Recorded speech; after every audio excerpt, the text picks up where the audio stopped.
Good evening, everyone. Welcome to Unacademy. Ladies and gentlemen, this is Success Sampath interacting with you.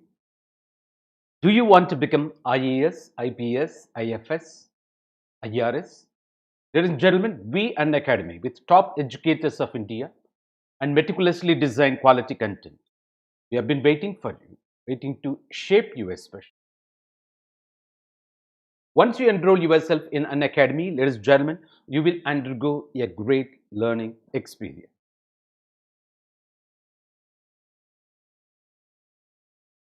You know about Unacademy? This is India's largest and the best online education platform. What are all the benefits you are likely to get once you enroll yourself in Unacademy? If that's going to be your question, ladies and gentlemen, you've got daily live classes. You can chat with your educator. You can engage in all-round discussions. You can also ask, that all your genuine doubts. You can participate in the answer polls. All these things, that you can do with the sessions going on.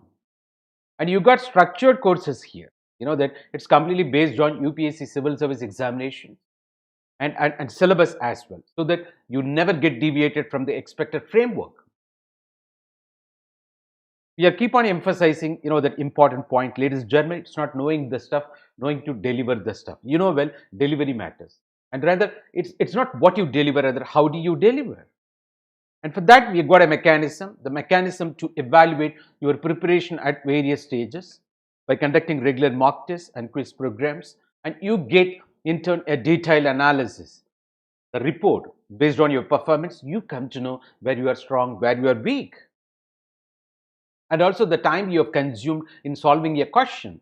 Ladies and gentlemen, that once you enroll, you got unlimited access to all the live videos. You know very well. Not only that, whatever may be your electronic device, whether it is mobile phone, laptop, desktop, you can learn from anywhere, anytime.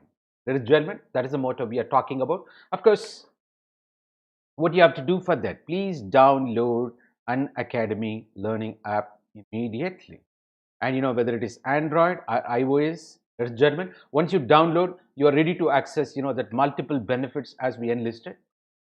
And who is this, that Success Sampath interacting with you? Ladies and gentlemen, I'm from Chennai with, unique experience of, that got exposed to the fields of engineering, management, and legal education with 25 years of experience, the field of, coaching, especially shaping the careers of, that civil service aspirants. With my team, that I could witness the humble results of 250 plus as IAS, IPS, IRS, IFS. All my officials are working in different parts of India. Of course, my kids are working in different parts of India and some of them in abroad as well. You might be aware. And you can also parallelly post me another question, sir, what's your vision? Yes, of course. My vision is to be part of solution, simplifying the complexity. But to begin with, to provide career solution, especially by enabling youths of India, later to embrace the global community. Fortunately, this particular vision of mine is completely in alignment with Unacademy's vision. We are working together to shape you, to shape your career so that you realize your dream, goal. Ladies and gentlemen, you can also reach me through Telegram channel and YouTube, the channel part of Unacademy. Even the very, the downloading of app, that you come to know, a lot of videos, live videos, part of, platform, Unacademy platform. Use, my idea, of course, Success Sampath or Sampath Thiruvengidam. Ladies and gentlemen, to see, that to benefit, that through all those, that videos. Of course, it's not me alone. More than 100 plus top educators of India waiting to shape you part of this Unacademy platform. Under UPSC civil service examination, we've got more than 15,000 courses, subject specific module, duration specific module, well. And that you have to speak about two major programs, the part of UPSC civil service examination. When you say one is plus program, another one is iconic program. What is plus program? If that's going to be your question, of course, you've got that all these advantages for plus program. You got live classes, test series, and also unlimited practice sessions, structured schedule mechanisms. Ladies and gentlemen, here you can choose the 12 months program or 24 months program, up to you. Please use my referral code, say success, to avail maximum 10% discount. And more than this plus program, ladies and gentlemen, we recommend you strongly the very iconic program. What is this? This iconic program has got unique feature, a special feature, of course, that where a mentor will be allotted to you, a personalized coach will be allotted to you. He or she will understand your nature and will suggest study planner accordingly. And also you will get personalized feedback based on the understanding, and you will be trained in terms of answer writing practices. Ladies and gentlemen, here you've got 12 months program and 24 months program, and here here you can use my referral code, say success, to avail maximum 10% discount. Technically speaking, ladies and gentlemen, you end up paying mere 80 to that 100 rupees if you calculate in terms of per day basis, right? Not even the consumption towards your evening snacks, but you ensure your career. We're talking about this because it's got to be 25 to 30 years of wonderful career experience, part of bureaucracy, the steel pillars of administration. So great things will take time. You are supposed to devote your next 2 years, that to prelims come mains integrated the preparation part of this iconic program. We recommend you strongly for this, ladies and gentlemen. And that from tomorrow onwards the fee hike is on the card, so use the benefit, use the that this particular benefit, seize the opportunity, ladies and gentlemen. This is the very purpose of our interaction today. Yes, this is in continuation of the previous discussions. We already had the grand strategy to score more than 200 marks in the essay paper out of 250, and also we took you to the domain knowledge, having discussed that so-called that economy and development, and also that society and culture, that the different the domains. Because well, the whole UPSC civil service examination essay previous questions, when you take into account, when you group them, under categorize them, that under various categories, you get around 8 categories. Otherwise we say domain knowledge. Having written prelims, you should be already good at general studies, so that you have to just trim your delivery style alone. But there are integrated, there are aspirants part of integrated program, and they just begin. You need not wait for your prelims to practice this essay preparation also. They're talking about that way. So that comes our responsibility to expose you to the domain knowledge, and it's ultimately going to benefit your GS also. That is the thing we are talking about. But it should be very generalist in nature, and you should not reveal you are a specialist of a particular subject. That is the motto, you might be aware. So ladies and gentlemen, so this particular domain approach, having discussed economy and development and also society and culture, today our focus is going to be international institutions and issues, the international global state system, international state system, and India. And every year you get questions. Here too you get questions around 30 topics, essay topics in the previous years, you might be aware. So without preparation, with good communication skill, with simple and powerful language, and also a little bit of planning, you can definitely score wonderful marks in essay. That is what we are keep on emphasizing, ladies and gentlemen. So this particular scoring in the essay paper is going to be the edge. It's going to decide what's your rank, what's your service. Ladies and gentlemen, we are talking about that. How? You can ask me, because that I emphasize, keep on telling this example. One of my friends, of course, that he is continuing as IRS, and in the beginning, that having become IRS, he got IAS also in the next attempt. But UP cadre, of course, that he's from south, not ready to travel to far north. And but what the message is that he secured only 10 marks in the essay paper. In spite of that, he could become IAS. You just imagine if you would have got around 80 marks, 90 marks, you would have become all India topper, right? It's that way. So it will show edge. I'm talking about that only thing that goes with your choice of topic, the language, and also the vocabulary. Not only that, ladies and gentlemen, we are talking about that the very simple and powerful language that demands practice. So we are supplying tools for that, the strategy for that, the technology for that. You please absorb the technology, the strategy, and also the tools. Definitely you will be joining the 200 plus club when it comes to essay paper, that, ladies and gentlemen. So what you gather the information, the knowledge on the part of the very general studies preparation by getting exposed to the newspaper reading, especially the editorials, and also the periodicals, maybe your Yojana or Press Information Bureau, that all those that information is cutting across various spheres of life. That's going to definitely benefit you. Having benefited GS, you'll also score in essay. That's the motto. And we are going to talk about, it is in continuation of the previous session, but with, a new domain today, of course, international institutions and issues. That's German. Then we'll be linking with, the very syllabus. And, that even, when I say 200 plus, sir, is it realistic? Can we really score 200 plus? That may be your question. There comes, my responsibility to attack, the myth and instill confidence in you. And also I said the domain knowledge approach, that how, that linking with, various domains, you will come to know. And that before going for applying that principle in terms of, the topics of the previous year questions, ladies and gentlemen, you have to understand this particular domain has got a huge chunk of keywords, art words, field specific words. Only when you're well versed in that, probably, choosing the topic won't be a problem. Is in every topic, the name of essay, 4 to 5 words you have. If you don't know the meaning, letter and spirit of 2 to 3 words, it's gone. Without even understanding the topic, how come we can elaborate the very essay? That to 1000 to 1200 words, maybe plus or minus, the 10% deviation we are talking about, tolerance.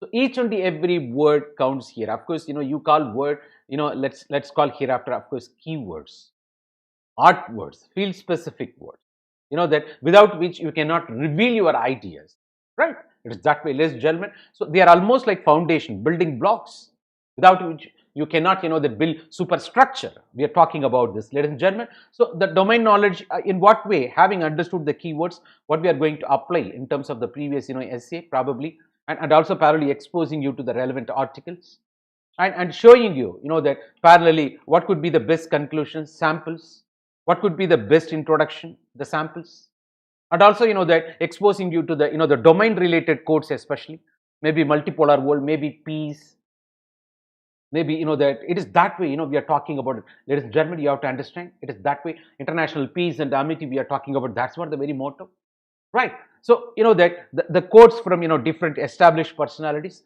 and also the importance of delivery practice, your writing practice, the communication skill. When I say it is, written communication, ladies and gentlemen, that is the very purpose. And also, what are the resources to be consulted, so that, you enrich your understanding in terms of delivery. Ladies and gentlemen, it is that way we are talking about. I think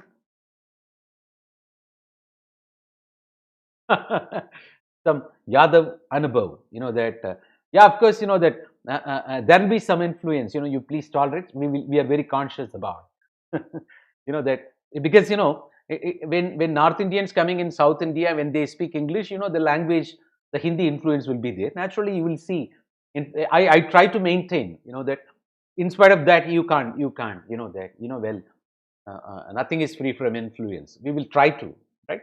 If I speak, pure English, that's also a problem. People will say, American English, British English, you are talking pure English, sir, we don't understand. That are all the things happening, but anyway, it is, the customer driven. Customer is the king. We understand, ladies and gentlemen, it is that way. Of course, yes, it is that way, that we have to take you to the next level. Of course, this is what our, that the content of interaction today. Yes, ladies and gentlemen, it may take you to the next level, right? So essay writing. This essay writing, of course, as I told you, right, that you're going to write 1000 to 1200. Of course, that is what the motto, 1000 to 1200 words you're going to generate, per topic. Of course, you're going to write 2 essays, in the sense, because you will be given, 3 hours of time duration, 2 essays. Per essay, you will be allotted, 125 marks. That too, that 1.5 hour, of course. Out of 1.5 hour, that we expect you to, that devote half an hour for your planning, and remaining 1 hour for the execution. We're talking that way, ladies and gentlemen, it's that way. So the essay writing, very well, the importance of it, it's going to give age. That demands mere, the written communication skill, as well as some knack, that, you should have structure, you should have content, and enriching your content. That's what the motto that we are discussing in terms of domain knowledge. Ladies and gentlemen, it is that way, that very well about it. And that there is no prescribed syllabus on the part of UPSC for your essay paper, 250 marks essay paper. But of course, we can say the very instruction they have given, we can treat that as, that syllabus, right? So there is no, doesn't have prescribed syllabus, no doubt. But as per UPSC, what is the instruction given to you, direction given to you? Of course, the candidates are expected to keep closely to the subject of the essay and to arrange their ideas in orderly fashion. And also, that to write concisely, that keep closely, be focused, that should not be, that get deviated from the expected, the letter and spirit of the topic. And also, that you generate ideas in the name of, brainstorming. Of course, in the name of essay writing, we gave you the formula. Please watch. Some of you know that maybe. Please watch all the previous videos also. Yeah, welcome Manish Gupta. And ladies and gentlemen, welcome, that Yada Anubhav, and welcome to Unacademy. This is Success Sampath interacting with you. Of course, we're talking about, that, so the very formula I gave you, you watch previous videos also part of, essay, ladies and gentlemen, where, that we gave you the formula, that of course, BPO, what does that be? Brainstorming. Of course, that you talk about, so here I'm not going to say BPO, PBO, you take into account, because the priority differs here, so that stays with you, BPO, right? Here, preparation, choosing a topic, then you go for brainstorming, then you go for organizing your ideas, then that the concluding para, how introduction para should be, even you can go for this formula. Of course, nothing wrong in that. Say, when I say, the preparation, choosing up the topic, you have to do it. Some random ideas you see, maximum ideas you generate for a particular topic, that becomes your topic. And in the name of, brainstorming, we said, that the random ideas, formal, you're going to, that because writing essay is freedom. In the name of writing essay, you reveal your personality. While generating ideas, nothing is wrong. Let me tell you that way. So whether it should be right or wrong, don't worry. You generate ideas first. There should be, you have to ensure free flow of ideas. You have to generate ideas. Then you go for, the grouping of ideas, that under various categories. So, that, and also there you work towards, addition, deletion, in the, that similar points getting grouped. And also you go for headings and subheadings. And then, that you elaborate. Is that way? Right, ladies and gentlemen, we are talking about, so that having generated ideas, you go for grouping, organizing ideas, fashioning up your ideas. Then you think what should be the conclusion. We tell you, actually, we told you, the very point. முற்றுப்புள்ளி வைக்கும் இடம் என்றே இங்கு தெரிந்து விட்டால் எழுதும் வார்த்தை தகுதியுடையதாக. I'm telling Tamil statement. You should know where to put full stop. So all the, the words, that you write, that will be qualified enough. You don't know how to finish, where to put full stop, it's over then. You understand? Ladies and gentlemen, it is that way. So you should know what should be the conclusion of this particular essay. And also you should know how to, that begin. Well, began is often. There comes, that introduction part. So all these things you can do within, that 30 minutes, I'm saying, ladies and gentlemen, that the remaining 1 hour, because, 1.5 hour per essay for 125 marks. Remaining 1 hour, you can utilize for execution of the plan. This is put together called plan. If we fail to plan, we plan for our failure. 30 minutes you can consume for planning. So 1 hour to execute what the very plan you have done there in the name of writing, and also go for tinkering works, polishing of that particular essay. That's 1 hour. This should be. This is the formula we suggested you already.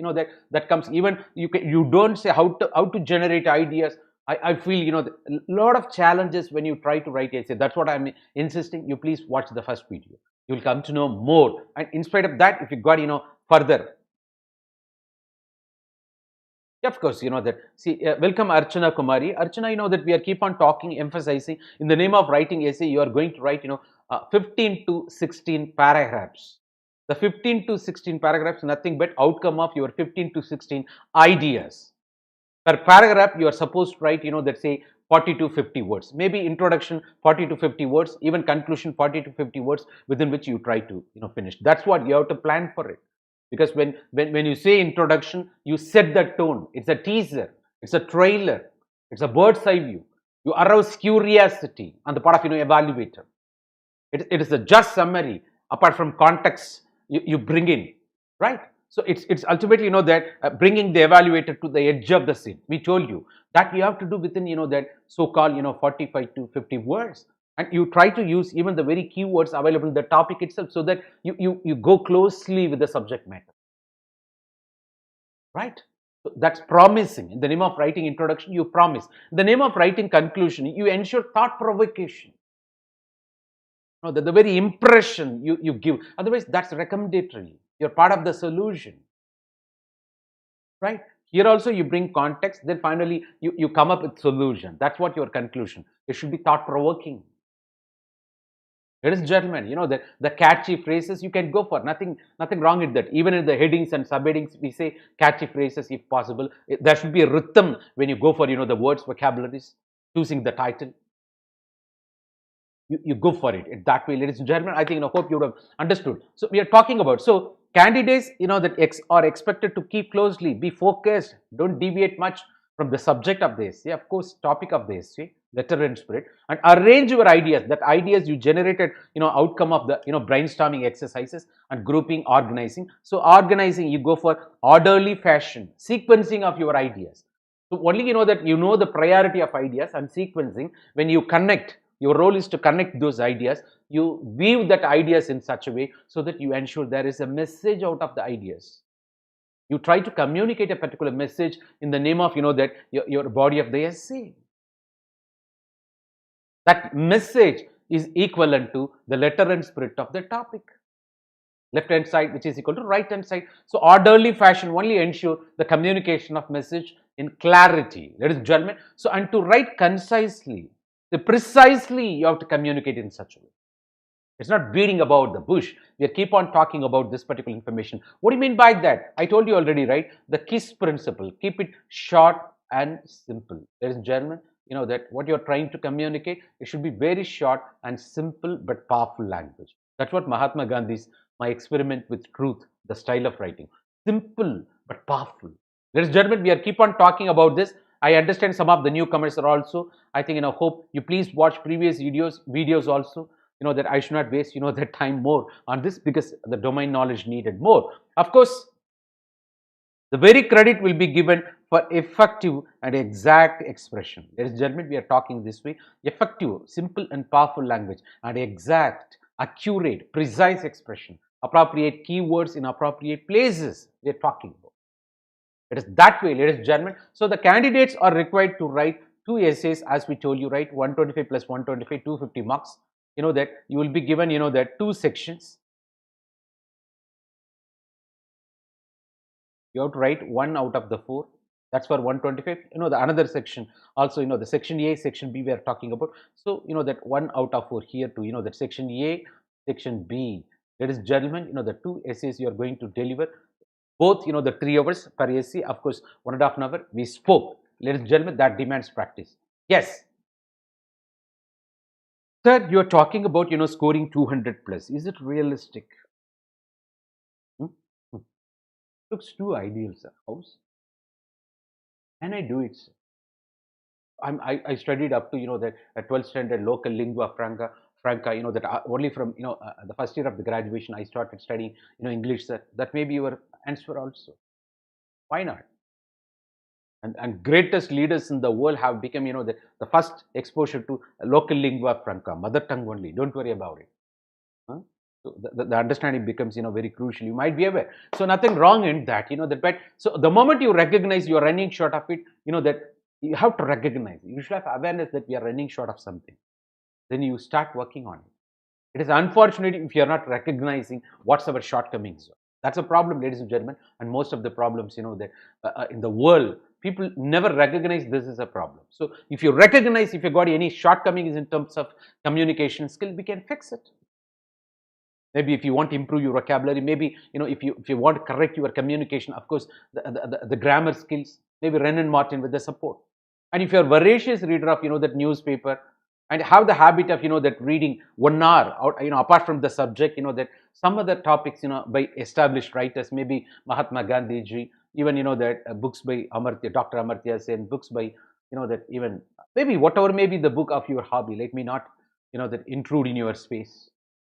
1 hour, that improves communication. So you won't speaking, the only thing, that you may be running short of some ideas. There we are talking about the enriching of your domain knowledge. And if you have done proper preparation on GS, you don't need also. With that, you are capable of managing. But only thing you have to ensure, this is not, that Yeah, you are right, Archana Kumari. That's fantastic because every paragraph is outcome of one idea. Actually, that when you read Hindu newspaper, the editorial or lead articles, columns, various columnists, even Indian Express, the articles, that you see some 20 paragraphs available in a particular article. The 20 paragraphs may be outcome of, the 20 ideas, if not at least 18 ideas, more or less. One idea is getting translated, elaborated into paragraphs. So out of 15 to 16 major ideas, there may be subtopics. It's up to you. One paragraph is nothing but outcome of one idea. Ladies and gentlemen, this is the way we are keep on emphasizing. Of course, you got the idea. What is the point? So what are all the shortcomings on your part? If you fix it, then only you will get confidence. Having come to that, you got all tools, you got caliber, and you got that capacity. In spite of that, why do you feel that there comes our responsibility to attack that myth, right?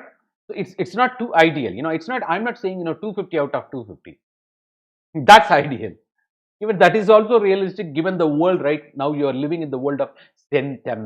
Ladies and gentlemen, that is also possible. We are talking about, of course, once you know the tools, once you know the technology, once you know the strategy, once you are good at practicing, once you are good at the communication skill, especially written, and that too, that in terms of necessary vocabularies, the keywords, the simple and powerful language, and also the knack of using a particular vocabulary in a particular place,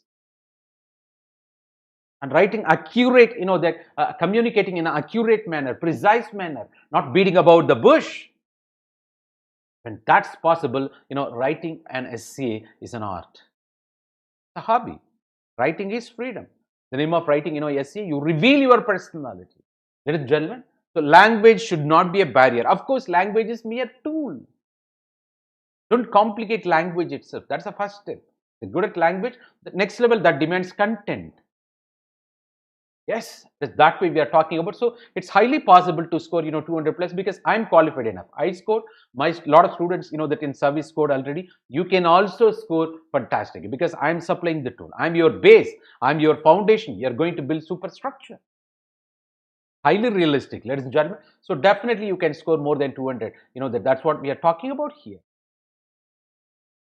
And whatever the mind can conceive and believe, the mind can achieve. That is that we are keep on emphasizing. I have to spend few minutes over this, to attack the myth. This examination is all about your mindset. There are guys having prepared 1 year, and one day before the examination, they come and talk to me, sir. Do you think I will pass? Sir, do you think I'll? Then you have to say, no, definitely you are the topper. Yeah, it is not saying, simply. It's not lying.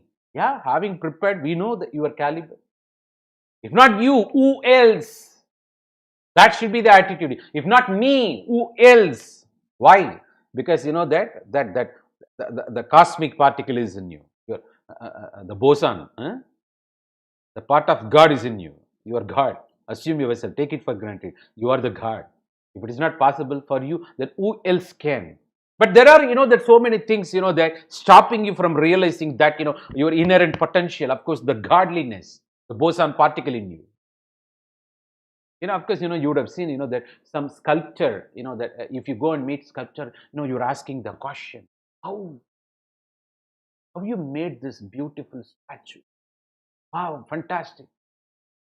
Then the sculptor replied immediately, no, I did not, make anything. I did not perform anything. I just removed, all those obstacles, that to reveal the hidden potential of that statue.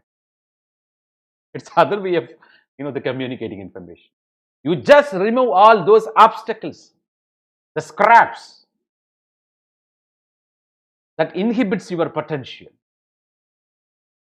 that stops you from revealing your potential to the world. That is what you are going to do. You remove all those obstacles. But the obstacles may be, of course, that so the feeling of inferiority and feeling of, the comparison mode otherwise, and a feeling underestimating your potential. That is the greatest sin in the world. You might be aware. So, that the moment, that you conceive and believe, definitely you can achieve, because that mindset is needed, even as, that nothing will bring down iron except its own rest. Nothing will bring down a human being except, its own mindset. Ladies and gentlemen, we are talking about. The mindset is very crucial. Of course, the mind, you become as you think. When you think you are strong, you become strong. When you think you are weak, you become weak. Ladies and gentlemen, that we are keep on talking about that. And beyond that, small aim is crime. Think big, aim high. Only when you aim at star, at least you can land on moon. Think about maximum. Only when you focus on 250 marks, at least if not 250, at least 230, 220. Why? Even 200 plus club. Think in terms of maximum. It's not saying, that can I pass, that's a mediocre mindset. Impossibility is the vocabulary of the mediocre who does not want to take the responsibility of administration. You might be aware. That statement we are talking about. It is possible. Everything is possible. But if you want to shine like a star, are you ready to burn like a star? Ladies and gentlemen, that is our caution. Intro can be started with a quote. Yes, no doubt. Fantastic, Archana Kumari. Definitely, you can start with a quote. You can end with the quote. You can also use quotes in the middle of the, that body of the essay. Nothing wrong in that. But it should be relevant. You please ensure whatever the quote you present there, it should be relevant. The very purposeful quote, that purpose of the quote is to with few words, you are effectively communicating the spirit of the essay. So that impresses the evaluator. Once you go for, appropriate, the quote in appropriate places, that's actually fantastic, actually. So that is what I'm saying. For every domain, please, work on, the quotes, gather some, the quotes. You don't by heart. Just, that repeatedly, the moment you are passionate, appreciate, it comes to you. It comes. Definitely you can. You can end with quote, you can begin with quote, you can also quotes, use quotes in the middle of the, that essay. Nothing wrong. Because writing is freedom. I told you already. The name of writing essay, you reveal yourself, you reveal your personality. You got 100% freedom. Nothing is right, that nothing is wrong, nothing is right. Because you are the author. You don't become judgmental. There is going to be someone else, that in the name of evaluator. Because whatever you write, that's fantastic. You know well. Of course, you do all those deletion, addition, in the name of brainstorming, organizing of ideas. Now it is just elaboration. Don't worry about it. Definitely, you can go ahead, Archana. Yeah, that's fantastic. Of course, that. So that's what we are talking about. It is not simply saying that I want to score 200 plus. What you did for that. What is the technology? What is the strategy? How good at you are in terms of communications, especially written communications. And do you have sufficient domain knowledge while choosing the topic? And how to conclude, that essay, how to begin essay. And are you good at, as we speak, that some of the quotes relevant to that particular domain knowledge? This is not the question. If you want to shine like a star, let me ask you the question, are you ready to burn like a star? No pain, no gain. I'm not talking about hard work. I'm talking about effective work, smart work that demands you to understand the technology, understand the tools we are supplying. Then you start, the practicing. Ladies and gentlemen, it is that way we are talking about. So you are what you believe and think accordingly. Why don't you believe that you can? So, you don't expect Obama to come and, that persuade you. Believe you can, huh? Of course. You believe yourself. I'm repeating actually because this is needed. In every video, I'm emphasizing this particular point. So it's all about mindset. As Ratan Tata said, nothing will bring down, that I repeat, nothing will bring down, that iron except its own rest. Nothing will bring down human beings except its own mindset. Only when there is a hole in the boat, it will allow water inside. Otherwise, boat will be floating. The hole in the boat is almost like, the hole in your mindset. Please ensure, right? It is that way, ladies and gentlemen. And it is not what is the size of the vessel, what is the quality of your vessel, whether it is free from pores.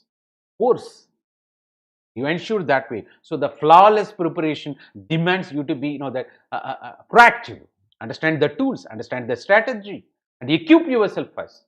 Capacity building should be done first. Later we can talk about, that mere, you can't escape from the karma theory, the consequences. Definitely you will be part of that 200 plus club. Ladies and gentlemen, it is that way, you may be a small cat, but you should think that you are a big cat, right? Assume yourself, dream that, you become officer. That rationalizes all of your actions. It is not, that for job, it's for career. When I say that way, you just imagine why, they are preparing, expecting you to understand all these subjects, writing, because, you're going to, that read a lot of recommendations of committee, commissions, different proposals. You're going to formulate a policy. You're going to advise your minister once you become IAS officer. That genuine normal expectation on the part of UPSC, that you should have good communication skill, written. You should know how to precisely, concisely, to the point, focused, the communicating. Think about it. You want to become officer, that to shine in that service, you need some tools. That is what, part of this expectation. Of course, if you're already good at, no worry, right? If you're running short of it, please, it's time to, focus on it. Of course, as I told you, that the whole previous year questions, if you group, that under different, categories, that's what we call domain knowledge. So definitely there'll be, that out of 8 topics, we have devised this way, that one each, or sometimes, one domain may have 2 essays in a particular year. You just go through previous questions, economy and development, we already discussed, every domain, every topic for which you got around 25 to 30, that essay topics you will come to know. And also even society and culture we discussed yesterday. You please go through all those, that previous videos, you'll come to know more. And of course, that you got questions based on Indian polity, constitution, governance, and definitely you will be getting, this year, one topic from education. We are going to discuss also in future. And also international institutions, the global issues and India, regional multilateral institutions. Definitely you get, questions. Today we are going to discuss. This belongs to your Indian economy. This belongs to, of course, that your society, social issues, social sciences portion. Of course, this belongs to your polity, constitution. This belongs to, the general education domain, of course. And, given the fact new education policy, definitely we expect question out of this. And this is related to IR, well. And this is social issue once again, the women, gender justice, women related issues. Of course, the environmental science we are talking about, ladies and gentlemen. And also, that finally, the ethics-based, courts-based, committee, commission, summit, outcome-based, the philosophy subject-based. You'll see you got a lot of topics, that you will come to know. Ladies and gentlemen, we are talking about it. So of course, the very domain knowledge, that with which you will have flawless understanding of the topic and flawless delivery also. That if you're already good at GS, no problem. And there comes, my role to enrich your understanding. Ladies and gentlemen. Yeah, Archana is asking how to elaborate second part. Actually, there is a knack, Archana, every topic, what do you see in the name of essay, maybe, one part or two parts. Of course, it's not one part, 2 parts there maybe, or sometimes, 3 parts also. You have to treat part 1, part 2, part 3, and that varies from topic to topic. Otherwise, let me consider, the 2 parts based question, maybe X, Y. That you should know, you should have sufficient knowledge about what is X, what is Y, and what is the commonality between X and Y, and what is the advantages of X over Y. Simple I'm talking about. So in generating ideas, it is that way. Or what is the the advantage of that Y over X, and how this X and Y in the past, present, future. I'm talking about generating ideas. So elaboration is completely depending on the nature of the topic. It is not like template like talk we can do. It's only when we apply, you will come to know. Archana, when we apply, how the questions are asked, you will come to know. The point is, it is linking that way. That you can generate ideas. Even for generating ideas in the name of brainstorming, we give you a lot of tools. You please watch previous, the videos of mine. You will understand better. Archana, you can definitely. And also, that yeah, of course, the various, that 8 domains. That with which that we enrich your knowledge. Of course, having discussed the 2 already, today our discussion is centered around international institutions and that the issues. That, ladies and gentlemen, it may take you. As I told you before going there, that comes my responsibility to that elaborate the keywords. Art words especially, they are almost like building blocks or foundation, I say. So all these keywords, what I took, from your previous essays of this particular domain, not my own choice. Ladies and gentlemen, you have to understand. The previous, that year's essays, out of which I have taken all these things, well, and you can also type, if you know the answer. Yes, so very well culture. Even yesterday's society and culture domain, I elaborated in spite of that, and there are newcomers. I treat you, that as newcomers, no doubt at all. It's a way of life, style of life. It's a blueprint of the society, very well. So this way of life, style of life, what we are talking about, the very culture, that is German, which is at the level of the society, comes to an individual. The culture at the level of the society comes to an individual through the process, that they call, through the process called socialization, brought up. So, that is what the point of difference between we human society on the one hand, animal society on the. Some of you, would have been already aware of this, that we already discussed in the previous videos also. You please get that point. It's a way of life, style of life. It's a learned one. It's not you're born with. Something culture is the one, you learn, you share among yourself, then you transmit from one generation to another. That way we are talking about, ladies and gentlemen. So culture, then civilization is also culture, called culture, but it is representing the material aspect of the culture. The material aspect of the culture is called civilization. Ladies and gentlemen, we are talking about, maybe that when you talk about culture, you address the abstractness.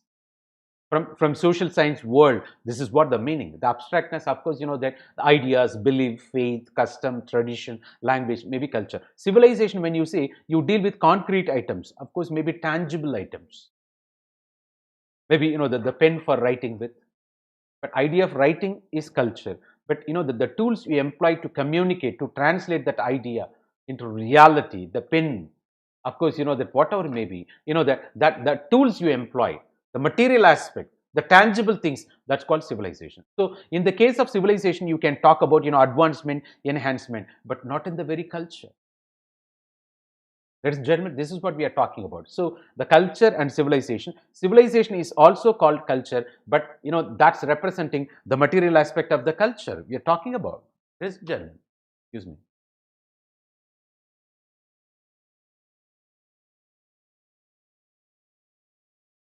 Right. So, but well, the culture, it's not, the monoculture you have in a particular society. The culture varies from place to place, time to time. So the meaning is that you are living in the world which is multicultural in nature. People speaking different languages, practicing different religions, of different ethnicity, of different nationality. They're all living together. If you speak in terms of global international system, even at the national level, it is the melting pot, multiculturalism, unity in diversity. So culture is not single. It's not a monoculture we have. It is of course in India, though we have majority, minority religions, we share common Indian culture. That's totally different thing. But it's not monoculture, multiculture, multi way of life. The Hindu way of life is different from Muslims' way of life, and Buddhist way of life, Jain's way of life, Christian way of life. You might be a Sikh's way of life. In terms of religion, if you speak, in terms of language, Tamil culture, Gujarati culture, Marathi culture, yeah. So we are talking that way, ladies and gentlemen. It is that way, so in terms of language, in terms of region, in terms of ethnicity, in terms of caste, in terms of religion. So you got multicultures, that we say. So, but under Indian culture, there are different subcultures of the whole Indian culture. That you got variety of cultures. In variety of identities, you are talking about variety way of life, but put together called culture, Indian culture. In that way, so the multiculturalism, the cultural pluralism we are talking about. Ladies and gentlemen, that you got this phraseology, border disputes, how to manage border disputes. Of course, we did fantastically with, that Bangladesh, you might be aware, the conclaves, enclaves, you would have heard about, land boundary agreement. But, that when it comes to with China, the McMahon line of actual control, we got a problem. But whereas, that the, very, the Pakistan, Ratcliffe Brown line, that line of control. But like LAC with China, LOC with, of course, Pakistan, you might be aware. Recent abrogation of Article 370 and also, that the restructuring of Jammu Kashmir, you might be aware. It's that way. There's judgment we are talking about. So the border disputes, no doubt. This border disputes is not land bound. It's also water bound. Of course, with Sri Lanka, the overlapping of the borders, exclusive economic zones, you might be aware, nautical mile differences. On water, it's not possible. So the fishermen, that for the sake of, fishing, they go beyond the borders. Ultimately, that the fire, they are fired. Ultimately, that they are killed. That becomes the issue. The fishermen killing issue between India and Sri Lanka, you might be aware. So the border disputes, that it's not resolved. I'm talking from Indian context. It's not only here. with China, and that has got border disputes with the South China Sea, with other littoral states of that particular South China Sea. You might be aware. And also you talk about with China, the Japan, Senkaku Islands, the issue. You got that the various that part of the world, that the border disputes. You might be aware. Even the Ukraine, Russia, the annexation of the Crimea. You might be aware. Sevastopol. We are talking about everywhere. And between Russia and China also, the Russia is they're worried about the China's northward push. You might be aware. So all these things we are talking about, ladies and gentlemen. So how we resolve the border disputes, you should know. It is that way. Unresolved border disputes. How it what we even today we are talking about. That's why then and there that the China keep on announcing. Arunachal Pradesh part and parcel of China. Then ultimately one lower diplomatic official will make the statement. Then finally higher officials saying, no, sorry, it's not. But there are issues, the border issues we have to resolve. Let's sit and resolve. It is that way. So it's that way. Things are irritants. Of course, we are talking about. So that the French elements making statements that way. It is that way. So non-aligned movement. You might be aware. Even we gone to the extent of saying the relevance of movement. There was a previous question. Under ACA. Norm has become irrelevant. It's not only even the our Union External Affairs Minister, that Mr. Jaishankar, well, he says norm is irrelevant because we are no more depending on strategic autonomy. Got the idea? Na? We don't want to play very safe. Like it's not like that. You want to play proactive role in the international system. What's happening in the international world? That's what even Prime Minister Modi ji says. You just observe what's happening, then you participate, then you become Vishwa Guru, a global player like that. So when that is the strategy we are talking about in the world of multipolarity, and we don't want to align also. That's a statement of Dr. Jaishankar. You might be aware, because there is accusation India is taking that the path of that United States of America. The alliance, that's why there we have to bring in again Dr. Shiv Shankar Menon, former National Security Advisor. He was very right in terms of that India's military wise, it's not India, the international global state system military wise, that unipolar. Ladies and gentlemen, military wise unipolar, economy wise multipolar, but politically we are all confused. That is a statement he has made for your kind information, whatever may be. So alignment, of course, that to balance the rise of China. We are bringing, the United States of America to Asia Pacific region. You might be aware. It is that way. And also not only that, the quadrilateral, the very United States of America. Also you talk about, the bringing the Japan, Australia, especially to, that Indian Ocean, Asia Pacific region to counter the rising China. And it's, that One Belt, One Road initiative, that the infrastructure connectivity, the debt trapping threat. And also string of pearls theory, we counter with Sagarmala. You might be aware. So given that particular thing, this is the situation we are talking about. On this context, that Indian government saying, of course, that NAM is irrelevant, but at the same time, it served the purpose in the past, no doubt. Because when the world, got divided into two. So, it is that way you speak in terms of, not like North Pole, South Pole. Bipolar world, maybe one under the United States of America's leadership. You might be aware, NATO Pact you call, another one under the leadership of that you talk about USSR, Warsaw Pact. The world got divided into two. There are nations, they do not want to take sides. You want to have friendship with them, and they want to have their own say. So that result in given that all these nations that got impacted by the colonization. The colonialism, of course, you might be aware, and associated exploitation, the Afro-Asian nations came together. They don't want the neo-imperialism. So they want to have their own, conglomeration. That resulted in the birth of, non-aligned movement, outcome of Bonding Conference, 1955. The Initiative of Five, you might be aware. Where the Light of Asia, Jawaharlal Nehru played crucial role. But given the fact, so, after at the end of the World War, that the world got, that divided into two. Of course, that under the leadership of USA, USSR, bipolar world. Of course, there was a Cold War between the two.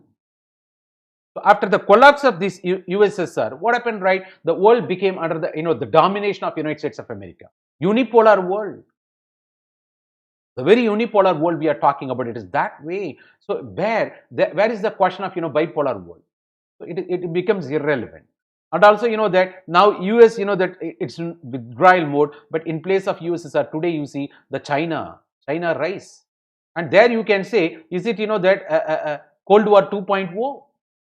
And given, the trade war between, the USA and China, well, it is that way we are talking. Even the the Wuhan originated corona virus. That's what the statement of that the Trump, you might be aware. It is that way. So, given this notion, is it is NAM is relevant or NAM is irrelevant? There, that you take sides accordingly, ladies and gentlemen. But the government decision, of course, that it is in such a way. Now we started taking part in the international fora. Maybe most of the international institutions are Indian started penetrating, especially to lead those international entities. Is it relevant? It's irrelevant, of course, government statement. We don't align with anybody also. That's a statement of the Dr. Jaishankar, that you might be aware. It is that way we are talking about. So just the ideas. Of course, what we wanted now, we don't want that any single powerful countries domination. We want a multipolar world. That's why we engage with the very European Union. Even the the African Union, we are talking about that way. We are tired of that Uncle Sam's domination. Otherwise, single country, the tendency of the power is to corrupt. Absolute power corrupts absolutely. We're talking that way, ladies and gentlemen. So that's why we want a multipolar world where each and every nation should have its own say without compromising its own domestic interest. We are for multipolar world. Is that way, ladies and gentlemen? Vasudhaiva Kudumbakam. Even that is the purpose we are talking about restructuring of all those international organizations. And cyberspace, of course, virtual space, you might be aware. It's because of that the very that the usage of internet we are talking about. The cyberspace, it's a virtual space you talk about, but where we are very much worried about that the cyber space, of course, cyber world, where we are talking about cyber crimes, cyber snooping, where all human beings are manipulated. When data is a commodity, human beings are manipulated in the data algorithm. You might be knowing big data, the WikiLeaks, Julian Assange. That one country is completely monitored by another nation, especially United States of America, that involved in WikiLeaks, and that resulted in Arab Spring Revolution also. The globe now is getting threatened not by superpowers, rather by few individual actors who have got access to technology. They may be non-state actors also. People like Julian Assange, Edward Snowden, even that today, of course, the Mark Zuckerberg also faced Supreme Court trial. You might be aware. Even the Singaporean administration, the trial court, the data manipulation, Cambridge Analytica. You might be aware how the data is utilized. It goes against privacy of an individual. Sometimes toppling the governments. Sometimes that supporting the political parties to influence the voting behavior of the masses. This is what that the cyber space, of course, virtual space, because of that internet communication we are talking about, ladies and gentlemen, in the electronic world, we are talking about, ladies and gentlemen, and its impacts, the very crucial. Of course, we have to speak more about this in the technological domain. Yes, just as I said, big powers, superpowers. Yeah, so after World War II, we were talking about bipolar world under USA, that, of course, and USSR, but it's no more USSR. It got reduced to mere Russia, after shattering of USSR, right? So Uncle Sam dominating the sphere, of course, well known for double standards. That's a different scenario. They promote democracy, that in a particular, that region, as long as they are allowing United States of America for exploitation. Otherwise, in the name of brokering peace, selling weapons to both nations, all these things are happening. Otherwise, countries not listening there, that the policies, they'll be brought to the book. Otherwise, they'll be brought under the axis of evil nations. That's happening. In the name of brokering peace, that they will sell weapons to both nations. It is fishing in the troubled water. That's what, that the Gulf, even the very Gulf War, that's what Dr. Kalam says. The very Gulf War is a war where all the advanced, that the technologies of United States of America in terms of weapons, they wanted to test. They used Gulf War for that. So the vintage, that the products of, the Gulf countries, tested against advanced technologies of United Nations and, the United States of America. It is an opportunity for them to test all their parameters. You heard about Patriot, Scud missile, that you would have heard about. No? That way we are talking about. So the big superpowers in terms of military strength, in terms of economy, and of course, that with that they are, as you speak, in the world of dominant caste who have got numerical strength more, and economy wise strong, the higher, the hierarchy they are top. The same way at the global international state system, you're talking about a country is said to be powerful because of its economic mightiness and military strength, and very sound, R&D. And not only that, that the social development, people's access to, the social sector, health, education, and also capable of producing, the more professional courses, more PGs, more PhDs, and also taking care of, that the people. Of course, now 8 crore people have been pushed to poverty in the very United States of America. This is according to Hillary Rodham Clinton, accusing very Donald Trump. Are you aware? The election is going on in the United States of America. Don't say the United States of America are free from poverty. 8 crore people were pushed to, given COVID situation. That's their accusation against, the very Trump. You might be aware. Right? It is that way, it's because of that. Not only that, they are very strong in terms of manufacturing sector. Don't ask, that why they are not strong in software technology. No, the comparative advantage we are talking about when we talk about United States of America. What are all the things they got, more edge advantages they do. Rest of the things they outsource. They do it cheap manner. Yes, it is that way. So the big powers, the military strength, economic strength, technological strength, we're talking about, and also the healthy population. It is that way. That what happens, right? That's why they flex their muscle. They decide how a particular region should be, what sort of administration they should have. In the name of collaboration, they exploit ultimately. And otherwise, that ideologically enemy nations, maybe the communist nation, whether it is China on the one hand, maybe the old enemy, the Cold War enemy, of course, Russia, they employ spy in such a way, you might be aware. And these are all the things, that so to maintain the dominant position, supreme position, supremacy, they do everything. That's what I told you. Everything is justified in the name of war and love. They justify everything. It's that way that, that they enjoy supremacy. Of course, US coming down in place, China is rising. You might be aware. This thing, in spite of that, that reincarnation of Cold War, that we are talking about, that's totally different scenario. Ladies and gentlemen, so the big superpowers we had in the past during Cold War era, USSR no more, now Uncle Sam. But that now withdrawal mode of USA, China's rise, we are talking about. So that's what, that the global political order also we are talking about, that it is a shift in order. We're talking about. It is that way. In what way United States of America can, that engage China. That's why, the Harvard University professor Joseph Nye think that, smart power, hard power. And someone is asking. Yes, that I'll discuss. You don't worry. The philosophical topic. If you're a student of philosophy, it's good. But if you're not student of philosophy, that, and if you've got very good exposure to the philosophical articles, I will be discussing, that domain. Don't worry. If you are already, that opting a philosophy, but you should not reveal your subject there. It should be very generalist in nature. We're talking about in that domain. We'll be discussing. You wait and watch that particular topic. That I can say. Ladies and gentlemen, that is the 8th domain of mine. You'll come to know. And that. See, please don't go for. If you're interested in philosophy, you go for the topic. And if you don't have, sufficient, that the domain knowledge, please don't choose that. The people good at, philosophy, if your evaluator is going to be, if he is not getting impressed by your answer, it's, it's wrong. If you're good at, if you're passionate, and if you're, that in terms of domain knowledge, fantastic, you go for that. So, that it's a lot of, that inferences are there, but normally we expect people to, that give up. But if your optional is going to be philosophy, probably you can think about it. Ladies and gentlemen, that's what my answer. Yes, you got it. Yes, we are talking about. So, the capitalism. See, the capitalism, of course, that's over, superpowers. Capitalism, that it is economic policy. That the economy is run by the majority. Of course, you find, of course, the private plays role. The profit is the motto. Adam Smith, laissez-faire, the free from the, that interference, government interference, laissez, that fear concept, you might be aware. The wealth of nations, Adam Smith, the father of economics. The capitalism is running after, that capital accumulation. The profit is the motive. It's not like socialism where, that everything is run by the government. The government in turn, that run by the representatives sent by the people.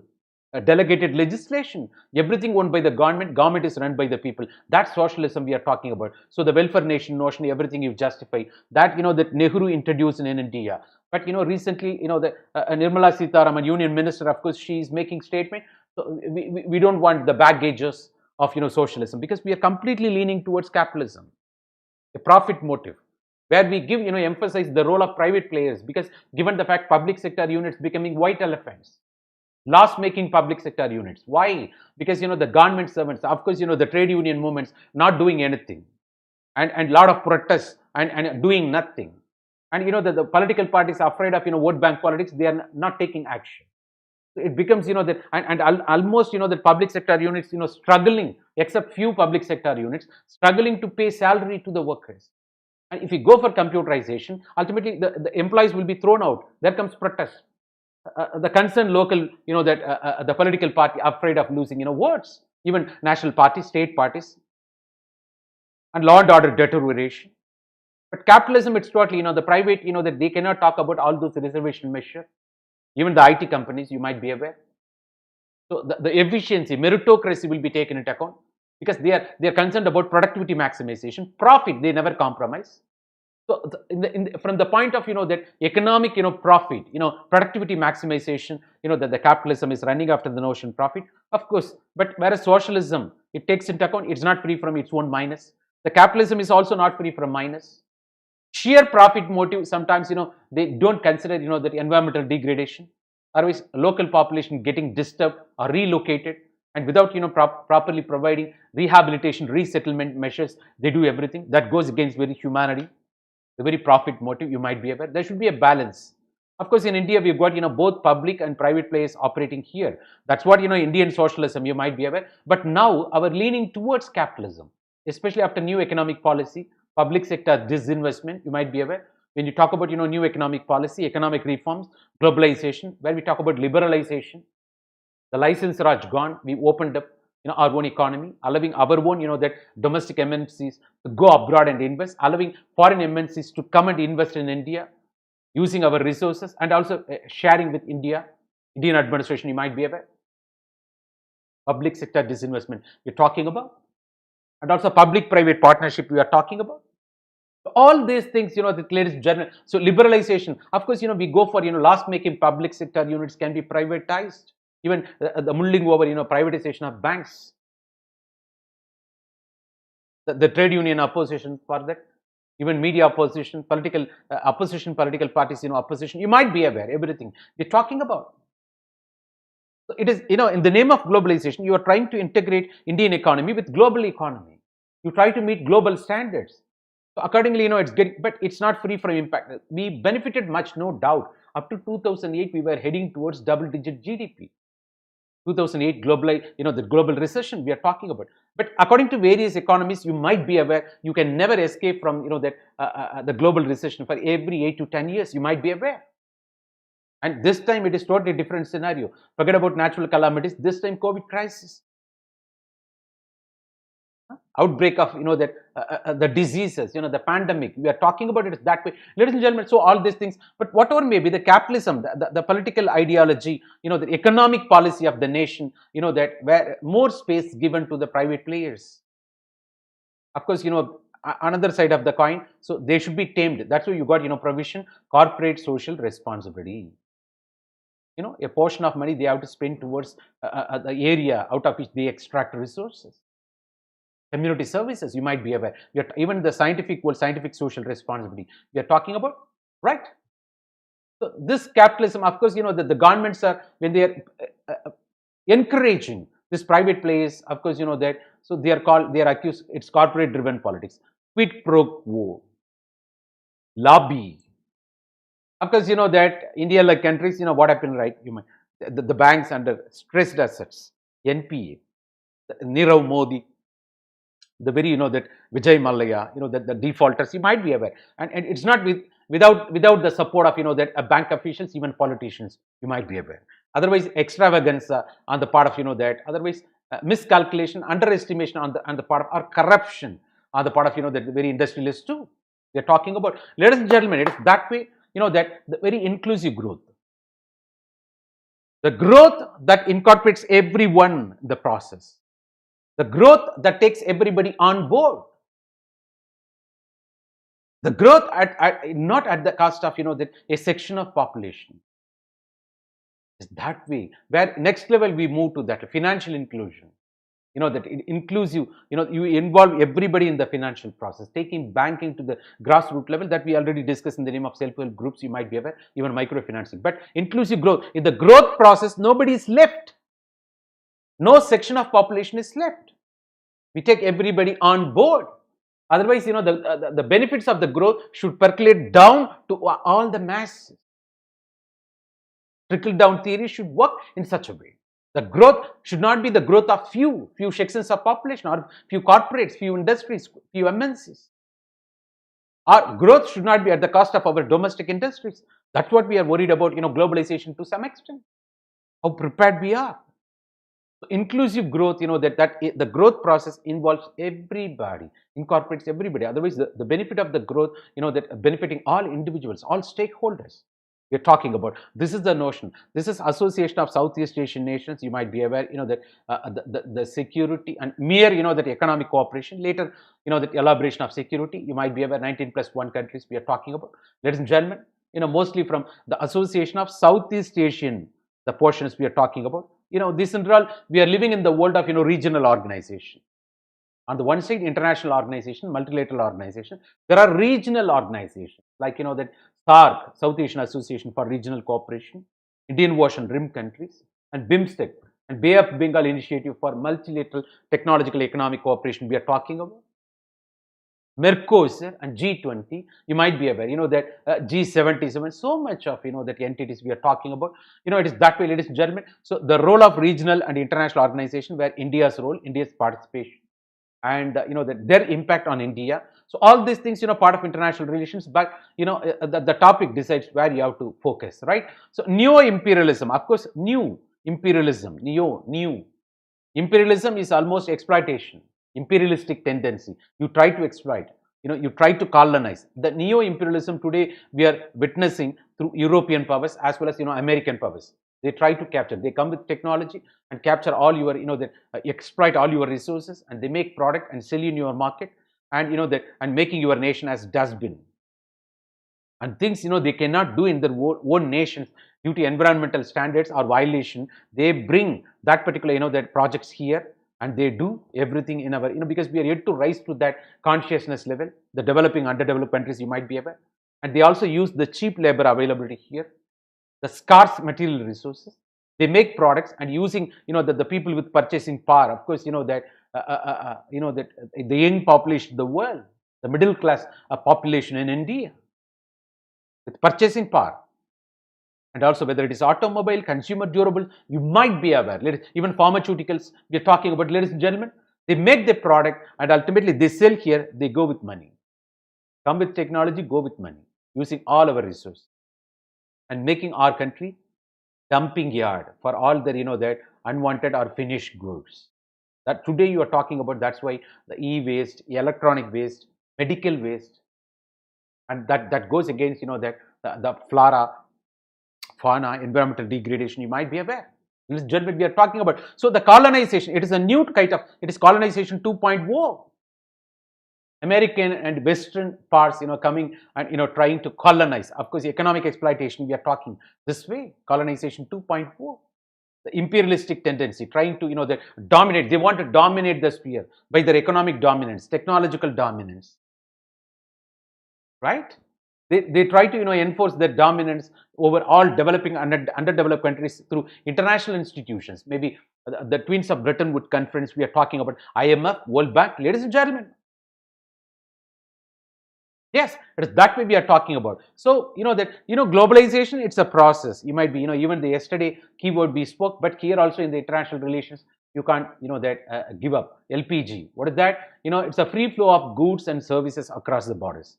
Free flow of people, technology, ideas, the services, the goods, everything you are talking about. But, that in economic sense, that we spoke, the previous topic, but here, multidimensional aspects we are talking about. The globalization is a process where that you connect the world. And it's almost like, that nature, a force, you can never stop it. That's what, according to the POTUS, President of United States of America, that former president, especially of USA, Bill Clinton.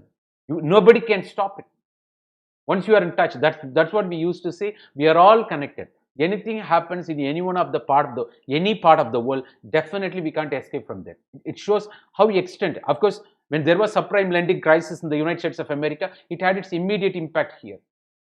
To some extent, we could save ourselves because we made our RBI very strong. We did not take all the profit of RBI, and also diversified that investments we had. Well. That's why we saved ourselves. That's why diversified export, diversified import. If you have, probably you can save. It's not depending on the single country is always dangerous. You broad base, diversify. That is a message. That is judgment. So the globalization, that multidimensional aspect we are talking about. And also ideal world order, that how ideal world order should be. World order, that, so it is that way, respecting. Maybe, it is right time to recall the Panchsheel policy. Panchsheel policy initiated by Pandit Jawaharlal Nehru, you might be aware, right? And that, mutual respect, non-aggression, non-interference in the internal affairs of any nation, mutual equality and peaceful coexistence. Of course, it was working very well between India and China, but it became later a matter of disappointment. China invaded India, that you might be aware. But this particular Panchsheel policy became bedrock of non-aligned movement. You might be aware. This, that, so, that's a policy we are talking about. We are wedded to the policy. The very spirit of Panchsheel policy is otherwise world order. The world order, that, of course, global world order, you talk about multipolar world where all our stakeholders, that without compromising, without affecting the domestic interests of each and every nation. But anyway, we have to come together. You go beyond your sovereignty to embrace the global standards. What is best for the planet of the earth? What is best for the humanity? Where you talk about, that in terms of the Millennium Development Goals, Sustainable Development Goals, Semitic goals we are talking about. Ladies and gentlemen, so the ideal world order where, that emphasizes, that the social justice, equity based, not mere equality, equity based. Of course, that we understand your problem and you will be compensated. Even that thing we are talking about in the Kyoto Protocol, collective but differentiated responsibility. We understand your problem. Let me contribute, that some finances, the technology, even developing underdeveloped countries saying that you developed countries, you became rich, you polluted this world. Now you got, technology, but you are asking us, that not to pollute, not to run industry. How come? Give us technology, give us some time frame, give us funding, all these things we are talking about. So that talks about, equity principle, collective but differentiated, that responsibilities we are talking about, whether it is the environment. And even the disarmament world where we are talking about, of course, that NPT, CTBT, India did not sign. Why? It is discriminatory. Because, the countries possessing nuclear weapons prior to that particular year allowed to possess, rest of the nations should not possess. That discrimination you see in terms of testing also. And also developing country, developed country coming and imposing economic sanction, trying to, the big powers trying to enforce, their authorities. Very well, na? Even after 1998, that India went for nuclear testing, second time Pokhran 2, we were imposed economic sanction, you might be aware. But ideal world order is free from discrimination, speaks in favor of, the global peace, the multipolar world, where each and every nation will have say and will never, zero tolerance towards violation of human rights. A peace and amicable living, we spoke. Not only that, cutting across various spheres, whether it is in terms of international institutions, or in terms of energy, or in terms of trade and commerce, and in terms of gender justice, right? We are talking about in terms of, that the global issues, eradication of poverty, and also, employment generation, and sex ratio imbalance, and malnutrition, undernourishment. So, you got various, even the Nobel Prize awarded this, World Food Program, you might be aware. So, we've got variety of institutions to serve the purpose, under, the United Nations organization that talks about, ideal place for everyone. Vasudhaiva Kudumbakam, world as one family. But each and every nation, and its contribution and its say. That is the thing. That's ideal world order. But in practice, you find deviations, discrimination. People got affected, ultimately taking cup panchayats to World Trade Organization, United Nations Organization. You might be aware, International Criminal Court, International Court of Justice. You might be aware. In practice, you find deviations. Right? We're talking that way. So ideal world order that respects, that individual rights, and also, that taking care of, that individual sovereignty, and individual nations sovereignty. Also, that all sovereign nations coming together for a greater purpose on a consensual approach, not by force. The world is free from, the wars, the conflict, free from hunger, free from poverty, free from unemployment, free from gender justice, free from transgender justice, free from inequalities, free from environmental degradation. Then, the whole humanity will be, happily living on the better place called the planet of the earth. For that, you got variety of institutions. To translate your, this particular idea, you got variety of institutions at the global level, even regional level. Right? It is this ideal world order we are heading towards, but that you have to understand. So the world wisdom is all about, that of course, the very knowledge of, that this global order we can talk about. The world wisdom, that peaceful, amicable living, you can speak that way. It's nothing more that, that. So the world wisdom, this is what world wisdom, of course, that speaks international standards. Of course, respecting human rights, that's a world wisdom. Amicable, peaceful living, it's almost like, that similar meaning we are talking about the world wisdom, that the world wisdom, that says, that you are not alone. You have to understand interdependence. Try to live happily, free from conflict. Don't practice, that thing ultimately, that your growth not at the cost of somebody else's growth. All these things we are talking about, that living peaceful, amicable living, of course, reflecting the spirit of, the old order we are talking about, the old wisdom, ladies and gentlemen. And, you also talk about the very 21st century we are witnessing, of course, that, so it's totally different, that demands a different tool. You can't provide solution to the 21st century with 19th century tool. Ladies and gentlemen, we are talking about our 18th century tool that demands new avatar of US, next version of US, even the very global political order shifting. So when 18th century meant for Europe, 19th century meant for, that, of course, that you talk about that way. So 19th century meant for Europe, the 20th century meant for, that United States of America. This is for Europe. Well, 21st century meant for the very Asia. How you are going to, we are India going to catch up with, that the very China. Ladies and gentlemen, so the 21st century, this is what global political order shift. But there are people saying, that this 22nd, that the century meant for Africa in one theory. In another theory, for Eurasia, especially Central Asia, which is untapped potential. That's our extended neighborhood also. How we are going to catch up that particular untapped potential. So it is that way we are talking about. So the new century, of course, we are talking about, it is meant for Asia, especially for, China and India. But between China and India, you got a lot of difference. Political ideology differences, the ethnic differences. Of course, border disputes yet to be resolved, and also, the conflict going on. You might be aware.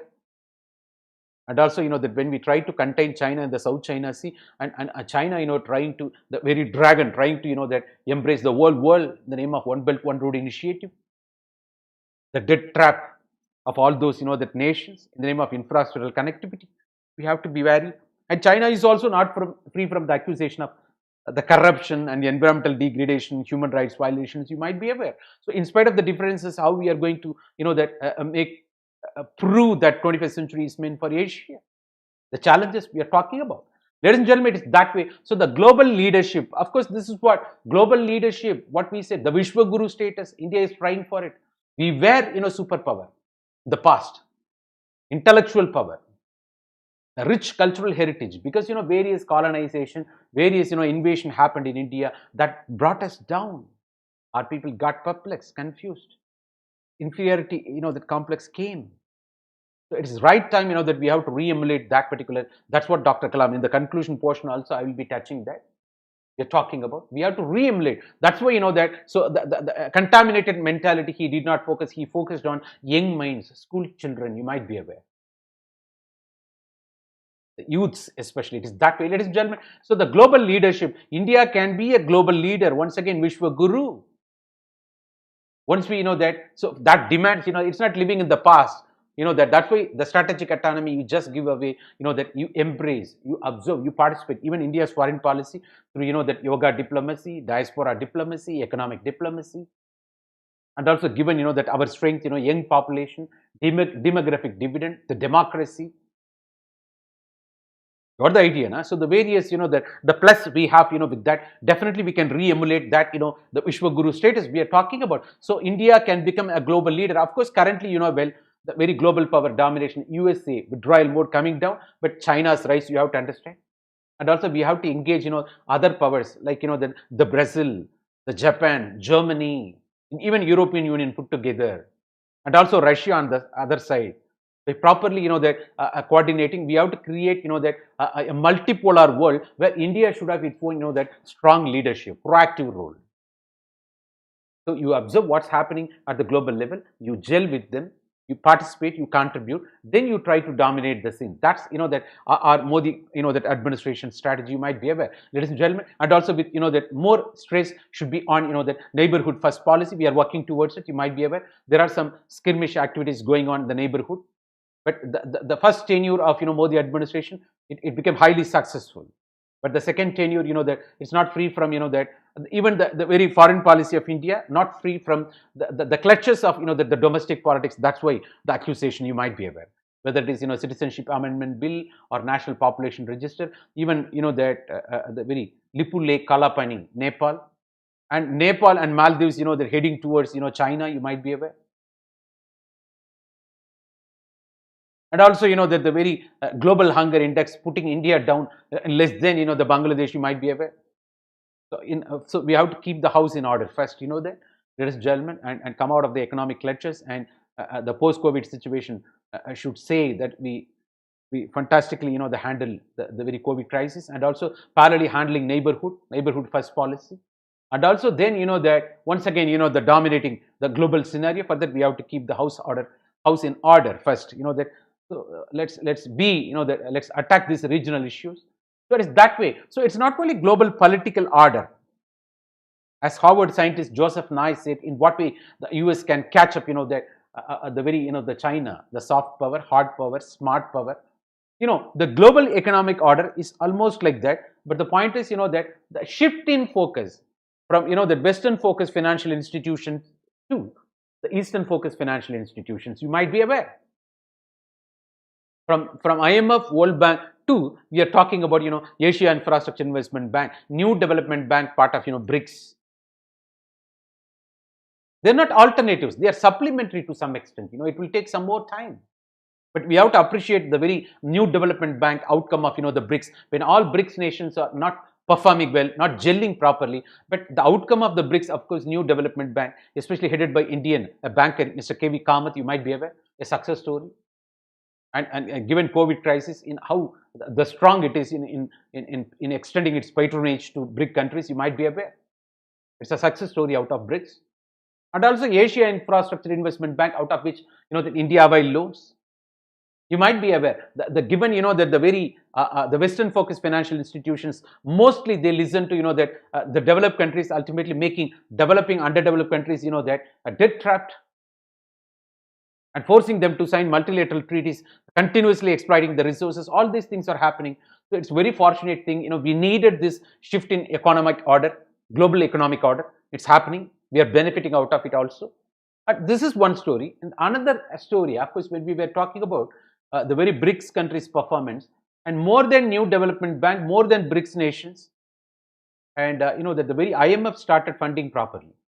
So this is diluting, that the very BRICS purpose also. Brazil, Russia, India, China, South Africa, you might be aware.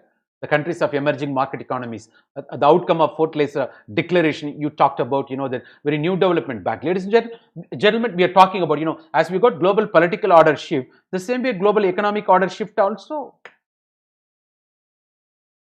This Indo-US Civilian Nuclear Cooperation Agreement, ladies and gentlemen, here we are talking about, of course, it is otherwise called 123 Agreement.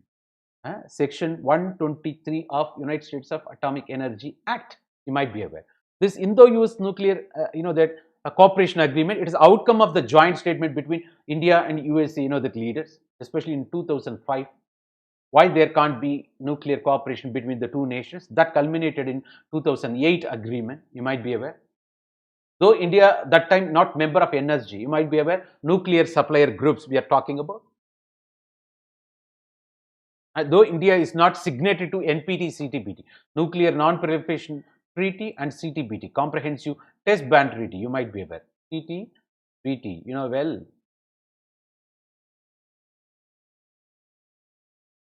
Right. So we are yet to become signatory, but in spite of that, we were given special waiver, special sanction. United States of America took care of us and taking us, to NSG. What is that NSG? Nuclear supplier groups we are talking about. That only among these nations you can have nuclear commerce. It is N cartel. Export import of nuclear materials can be done only among these NSG nations. But India wasn't a member with that time, 2008. But recently, 2018, we became member of NSG. You might be aware. But US took responsibility. Why? It is $140 billion deal. Hello? The diplomacy is economic diplomacy. You have to understand. Economic motive, no doubt. And ultimately what happened, right, that. So after that, we started signing, so much of deals like that. Even with Japan. That the Japan people said, it's not possible. You can't cross the Rubicon. And given the fact, very Japan got victimized because of, that World War II bombing, Hiroshima, Nagasaki bombing. How come you can expect, the Japan to conclude nuclear treaty with India? The reactor technology especially. Apart from France, Areva reactor technology. That's what people said, that Hikaku-san Jinsoku, Japanese meaning. Hikaku-san Jinsoku, Japanese phrase. Hikaku-san Jinsoku, actually it talks about, that 3 non-nuclear principles of Japan: not to possess, not to manufacture, not to allow third party, not to engage third party for nuclear cooperation. But in spite of that, given India's track record, we never invaded any foreign nation. Of course, except 1971, we supported a creation of Bangladesh. Enemy's enemy friend became friend. That's totally different scenario. But as independent nation, we never entered into bullying tactics. But sometimes in the neighborhood also we are accused. That's a different story. We have got very good track record when it comes to that nuclear material. And also we want nuclear material for not making bombs, for peaceful purpose. Given electricity shortage, you might be aware, energy security, the energy that moves the nation. That's the very motive. But once once we became signatory to, through all these agreements, ultimately what happens, right? You automatically invite inspection from International Atomic Energy Agency, that for verification. To ensure, that whether it is safety norms are strictly adhered to, because any untoward accident happens, it will wipe out the entire human race, you might be aware. Or are you really making it, using it for peaceful purpose, or are you making bombs out of it? The Vienna-based organization automatically will be, that inspecting the nuclear facilities. Once you might be aware that we begin, but it's not free from issues. Of course, that there came liability issue. Once you get, that nuclear materials, reactor, any untoward incident happens in India, can you sue the very United States of America for compensation? They said no. Not only once you get the material, we will be monitoring what you are going to do, end user monitoring. And also anything untoward incident happens through the blast of, the very reactor, we should not be held responsible. That's a USA stand. But how come India can tolerate this? Of course, we recently, made one bill and amendment, we resolved that issue. Why? Because that the Union Carbide Administration, Bhopal gas tragedy, 1984, methyl isocyanate gas leakage, what happened, might be aware. The people are yet to be given proper compensation. So we already tasted, we became victims. We should not become, victim once again. So this issue we spoke, that after that, we signed, that so much of agreements with so many countries. Recently, the Sri Lanka signed, that agreement with India. Indo-Sri Lanka Civilian Nuclear Cooperation Agreement. Hello? Right. So we are also inspiring, the neighbors. There's Germany. We are big brother in the neighborhood, but we should not, bully, flex our muscle to our, the young neighbors. Gujarat doctrine. Gujarat doctrine that expects you to take care of your neighbors. Try to help all your small neighbors. Don't expect anything in return. But that during crisis situation, if they not, they contribute you something, they will stand by the crisis.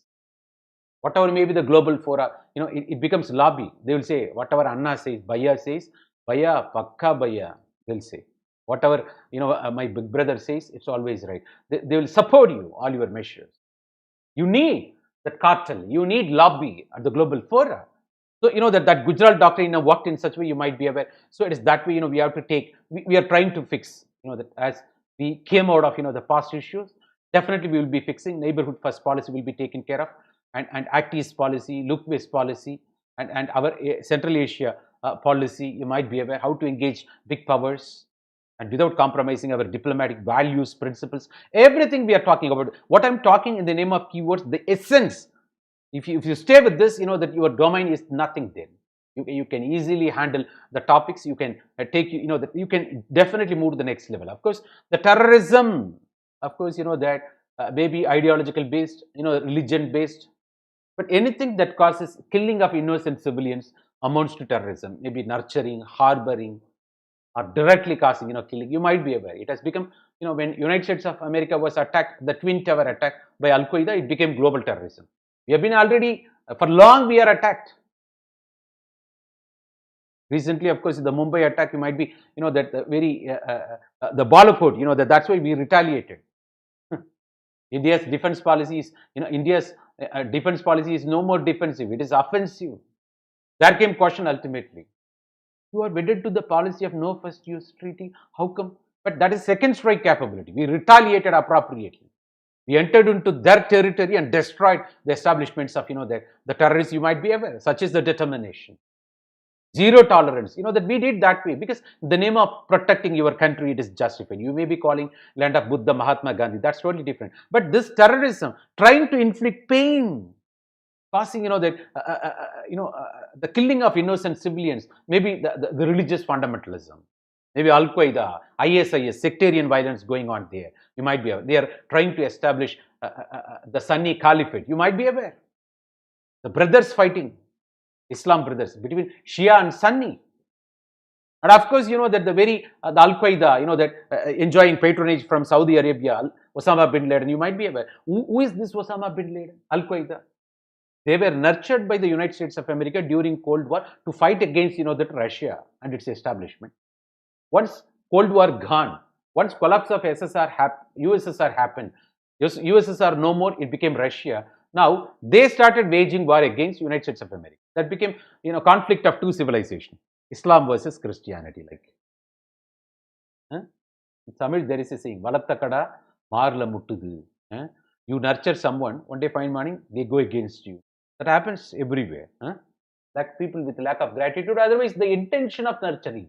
That's also, that the karma theory. You can't escape from karma theory, right? Right action will fetch right results. It is that way, ladies and gentlemen. So the terrorism, but of course, officially we don't have, that consensus over the definition of this terrorism.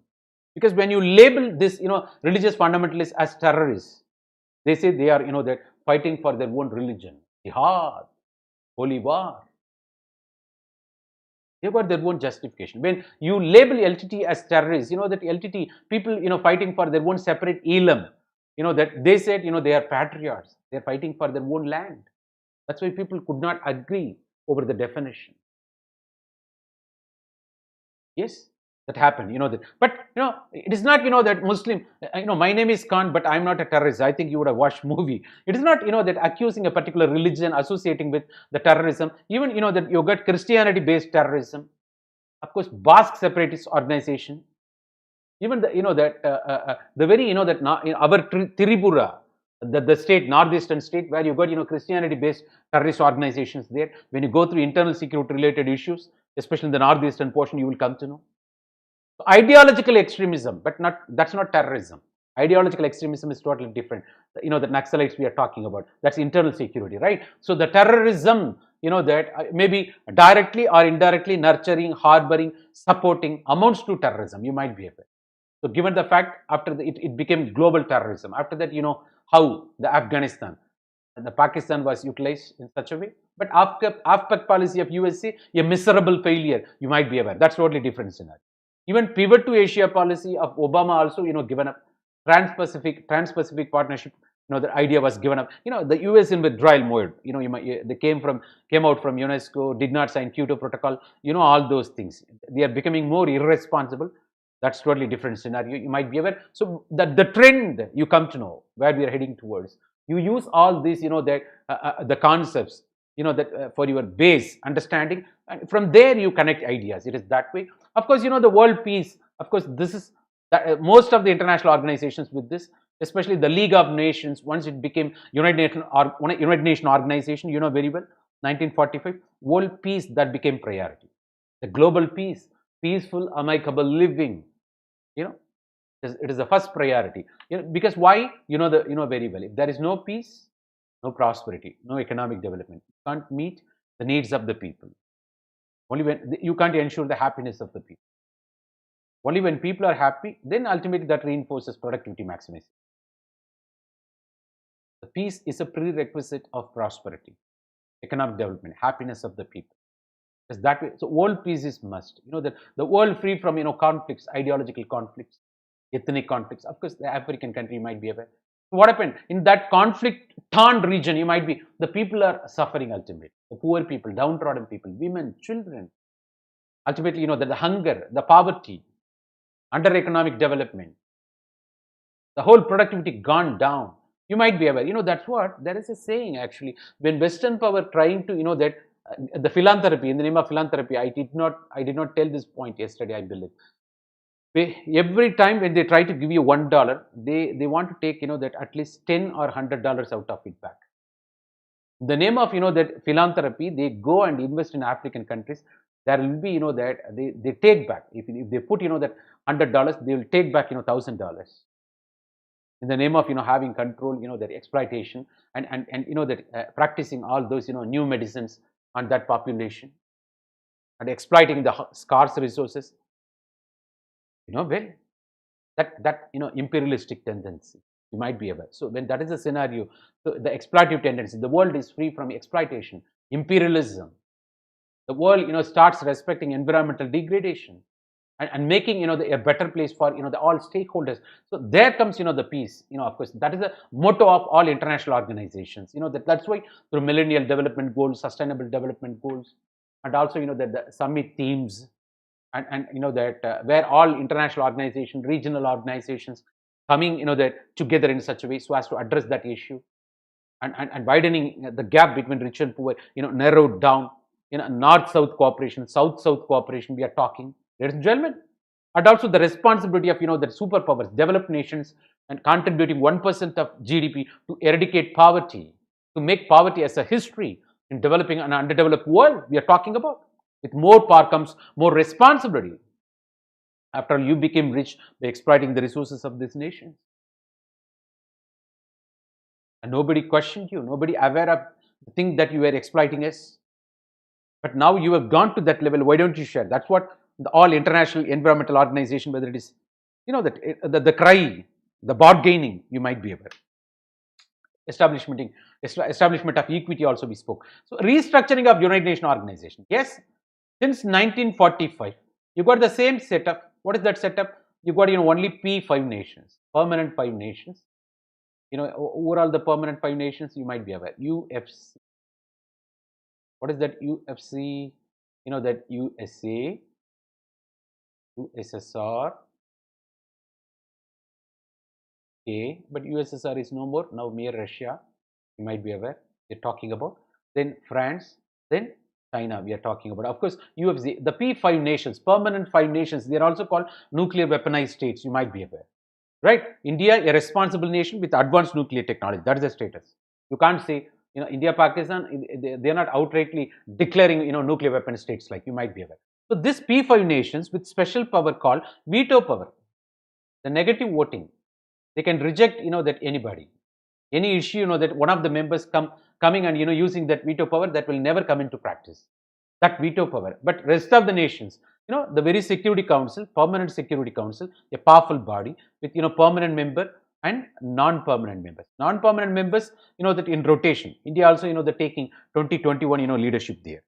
We have already become non-permanent member also. Again, we are becoming, but this permanent member is not given to membership, not given to other nations. That's why. So, that how much changes happen at the global forum. The 1/6 of the humanity, the India, the Asia's emerging economic potential, of course, the young population, demographic dividend, and we should be given, right place at the global forum. Not only we, the G4 nations we call, India along with, the Japan, the Brazil, Germany, they should be, accommodated. So Security Council should be expanded in such a way to be relevant to the global reality. Got the idea, na? Because there is an accusation. United Nations organization is almost like puppet of USA, because they are the major donor. They are not giving also. They are dancing to the tunes of always USA. You might be. Its headquarters also in United States of America. It has become puppet. Right. So what is the point? To reflect the global, to understand the global reality, to be more relevant, all those international organizations should be restructured. Even there was a cry during COVID crisis. India said, Prime Minister Modi said, the World Health Organization should be restructured. Fortunately, executive board, that our Union Minister, Dr. Harshvardhan, is going to head. You might be aware.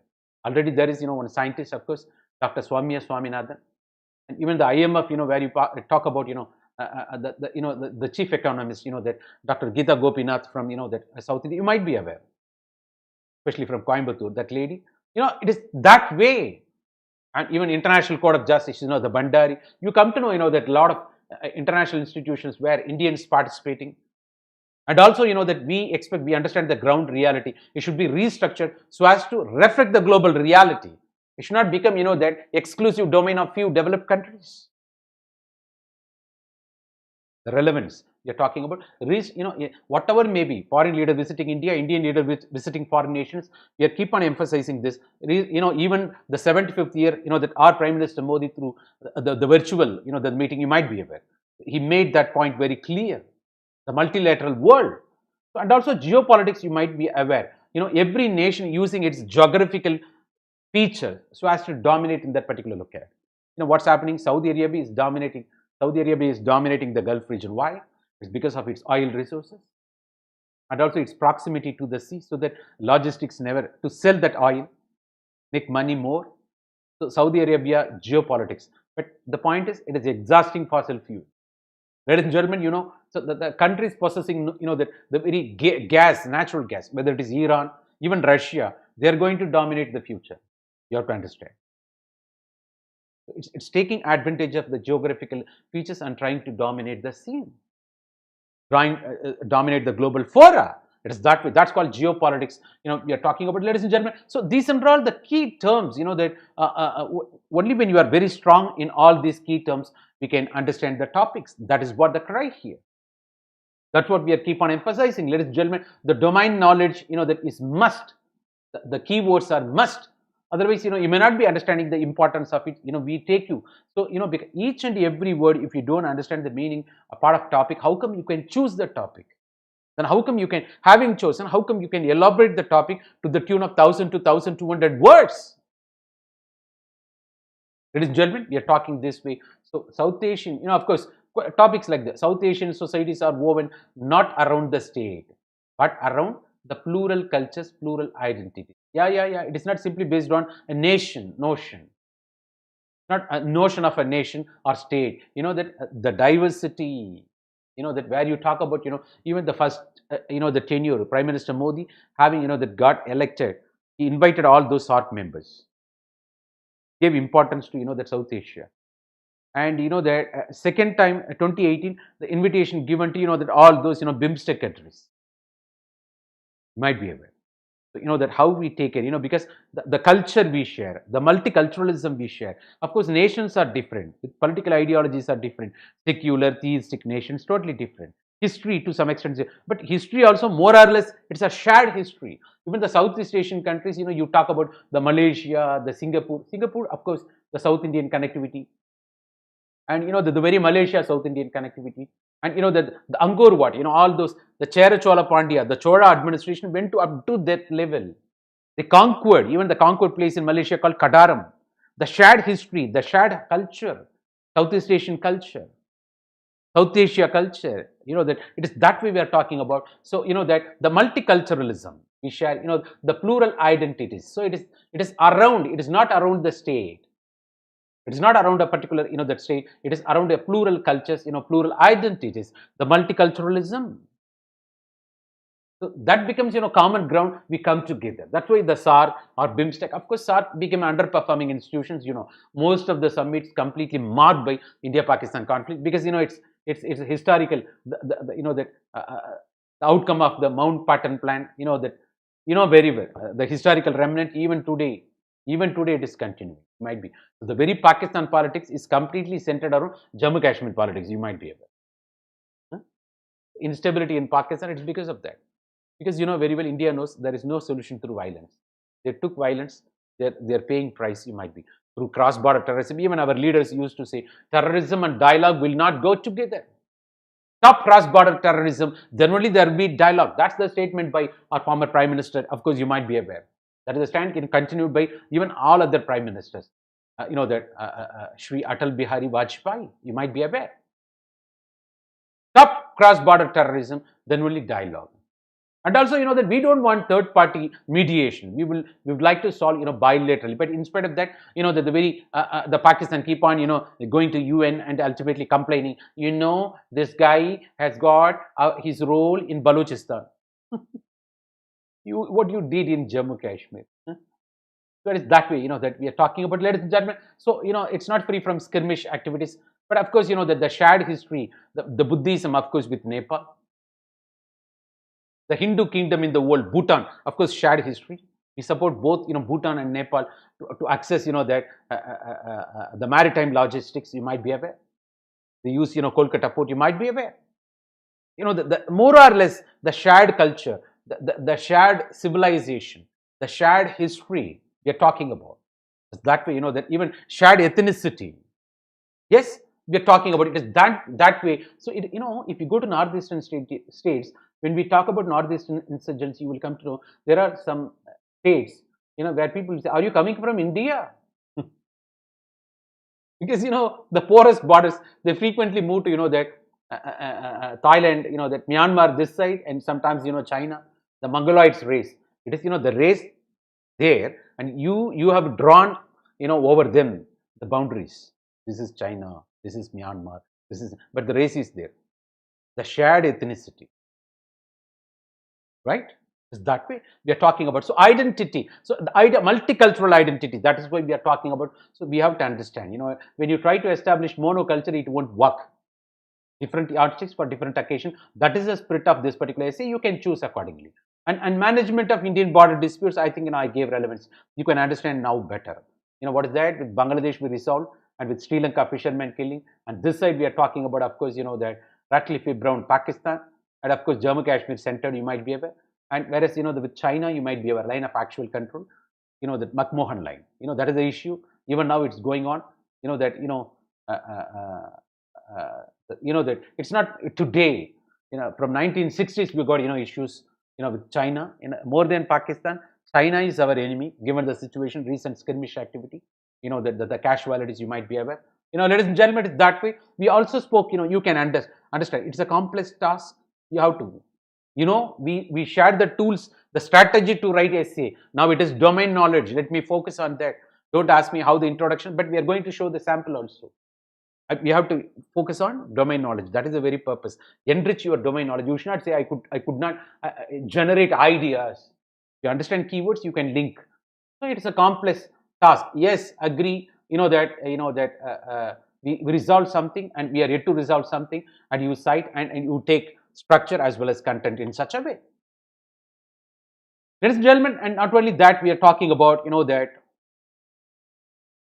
the very non-alignment movement lost its relevance in a multipolar world. I think that even I can also show you some materials for you for this particular purpose. Of course, ladies and gentlemen, and since I said this, yeah, the very South Asian article. Of course, that article came in the very Hindu newspaper. Nothing wrong. We are strongly recommending Hindu Indian Express editorials. That I don't think we can. So, this particular article, especially by Shiv Viswanathan, we are talking about, the very article came, that 2018, it's, talk like a South Asian. This particular thing, that article completely talking about democracy in India cannot exist without the extension of democratic imagination to that region. You understand what I'm talking? You have to think that you are Asian first, South Asian first. Without that imagination, that also, where other Asians, have their own say. Other South Asians have their own say. If you don't have that particular thing, it's not possible. We are talking about democracy in India cannot exist, without the extension of democratic imagination of the region. That the topic ultimately, that goes that way. I think, that's fantastic. That let me take you to that. That sorry, the next thing. Yes.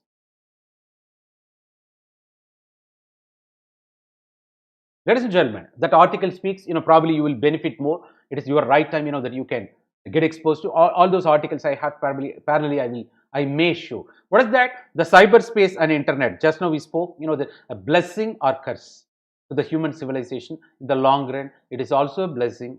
Any technology, every technology is called double-edged sword. You might be aware. It's got plus as well as minus.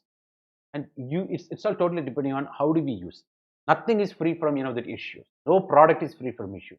Like no human being free from problems. You might be aware. It's that way. So it's a blessing in one sense. It is also curse in another sense. Even the advancement of technology, the internet, that's why the information revolution, even our virtual communication is highly possible because of that. No doubt. It's also not free from, the cyber snooping, cyber crime, that your data privacy, of course, that even very recently India, that banned, that some 120 apps, from China.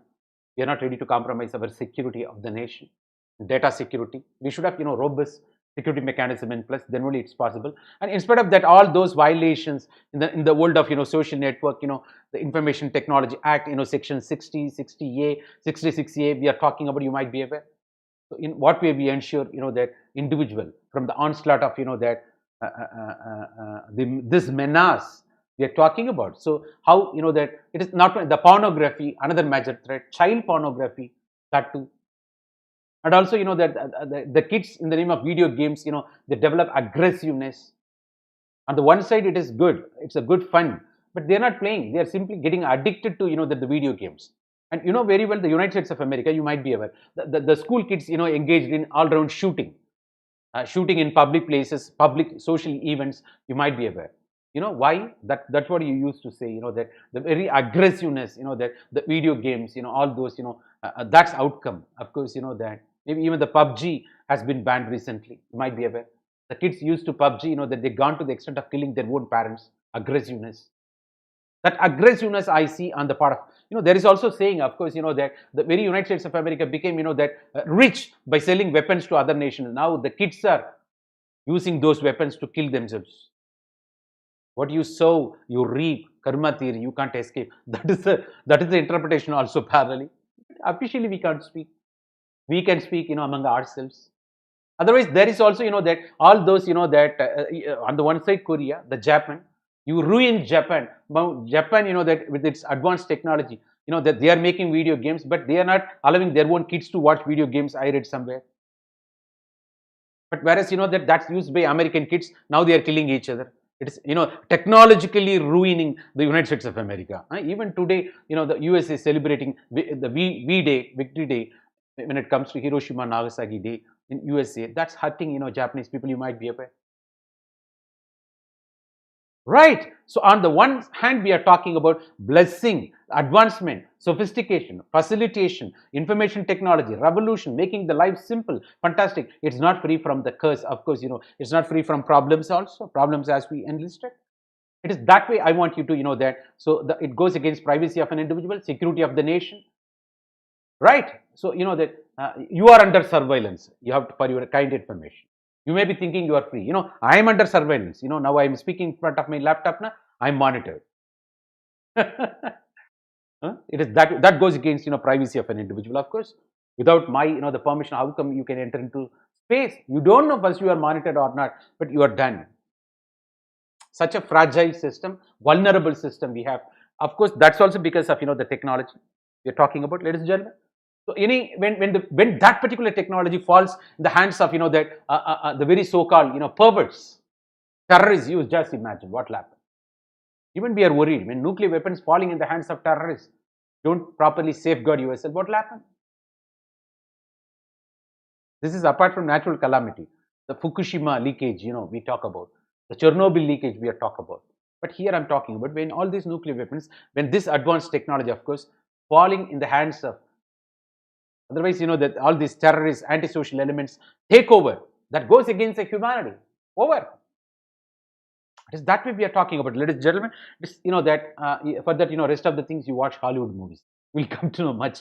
Okay, with greater power comes greater responsibility. Yes. Of course, you got other side of the coin. Tendency of the power is to corrupt. Absolute power corrupts absolutely. That saying is there for negativity. But this is positive concept. With great power comes great responsibility. There comes, that with great military strength, the nations, maybe the very USA, even China, Russia, we are talking about, and the very, that economic mightiness on the part of, that the very, United States of America, and all, industrially rich nations, they should take care of, the needs of developing and underdeveloped world. Then that is social justice. That is what the principle of equality, equity we are talking about. It's not equality. It is unequal world, widening inequality, north-south gap between rich industrialized nations on the one hand, developing underdeveloped countries on the other hand, well. So there comes responsibility, maybe, that in energy, in commerce, in trade, in terms of international institutions, in terms of environmental organization, in United Nations Environment Program, United Nations Framework Convention on Climatic Change, where we are talking about conference of, the party meetings. For every 3 years once you talk about COP. That Rio de Janeiro Summit, Montreal Protocol, Cartagena Protocol separately you call. And here we are talking about, the very Kyoto Protocol, Japan, Paris Climatic Agreement. What is the cry? You industrialized countries, you became rich, why don't you contribute? But when you try to sell your product, maybe if you are from developing country, underdeveloped country, when you try to sell your product in the international market, they ask one question: is it eco-friendly? And also another question: is it child labor free? Non-trade related barriers they bring. Maybe you can speak the same spirit in World Trade Organization also. There comes Kap Panchayat. Otherwise, they impose anti-dumping duties. Right? Even in the case of, the World Trade Organization, patenting rights becoming question mark. Trims, quantitative restrictions, everything. So where, that the powerful nations, economic powerful nation, that the countries with advanced technology, they always dominate the scene. You have to understand the concerns of developing underdeveloped world. You have to give them some space. And also share the technology and clean development fund and help them to eradicate poverty and without making them debt trapped. That's very important thing. Nothing comes free, na? So they put $1, they take away $100. That's what happening. In the name of aid, all those steps by developed countries. That's a criticism. Ladies and gentlemen, so you got your own responsibility. You got more responsibility, greater responsibility than developing underdeveloped world, because you have come. You pay back. The polluter must pay. That is the principle. You show gratitude. But having reached that level, you should not, prevent others from entering into your club. You do all in such a way, that you don't tolerate, right? You enter into war. You bomb them. You block their, their growth. So that's what happening. It is that way. So that is justified in negativity. The tendency of the power is to corrupt. Absolute power corrupts absolutely. They never allow, that. So few nations coming together, acting as cartel, not allowing rest of the nations in the world to join their level. So with great power comes, cutting across, in terms of, that restructuring of international organizations, addressing environmental concerns. Otherwise, in meeting, the so-called sustainable 17 goals, sustainable development goals, of course, if you strictly adhere to, maybe only Scandinavian countries are capable of meeting up to, that 90%. The US also, they're trying to, by 2030, I'm saying. It's already, that got postponed, you might be aware. Procrastination in play at the global level. Right? We're talking about, so USA, that trying to meet only 70%. How? What about to happen to the rest of the nation? But we, part of that United Nations organization, that and that the UN fund mechanism. We are assisting, that developed, that not developed, underdeveloped countries and developing countries to meet their sustainable goals. We are assisting. India UN, that fund summit, of course, Millennium Summit. We are talking about the South-South cooperation, especially. Are you aware of this? We also help some countries, especially so that they meet the sustainable development goals. Why? We feel that powerful, we are responsible among those small neighbors. The same way big parts can do that way, but it's not in the name of that aid exploiting, in the name of forcing them to join military alliance and threatening global peace. No. So great power comes, great responsibility. It is not, this topic is not restricted to the nation alone. Well, international, it is that way, cutting across various spheres, whether it is energy or economy, trade and commerce, or international organization, or environmental standards. Yes, why not? It is that way, that, ladies and gentlemen, I think, that it is that way you can apply the very principle we are talking about. Can capitalism bring inclusive growth? We are talking about, that capitalism itself, that accused of, the profit. Of course, that nation governments, that forcing them to undergo, that CSR, corporate social responsibility,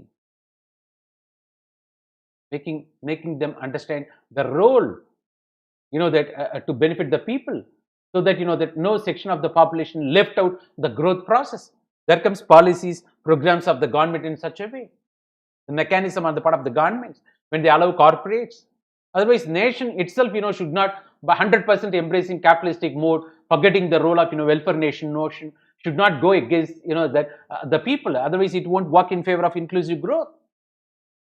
That's what I say. That even say, for example, the very education institutions, hospitals run by private people for commercialization. Government also colluding with them in the name of public-private partnership.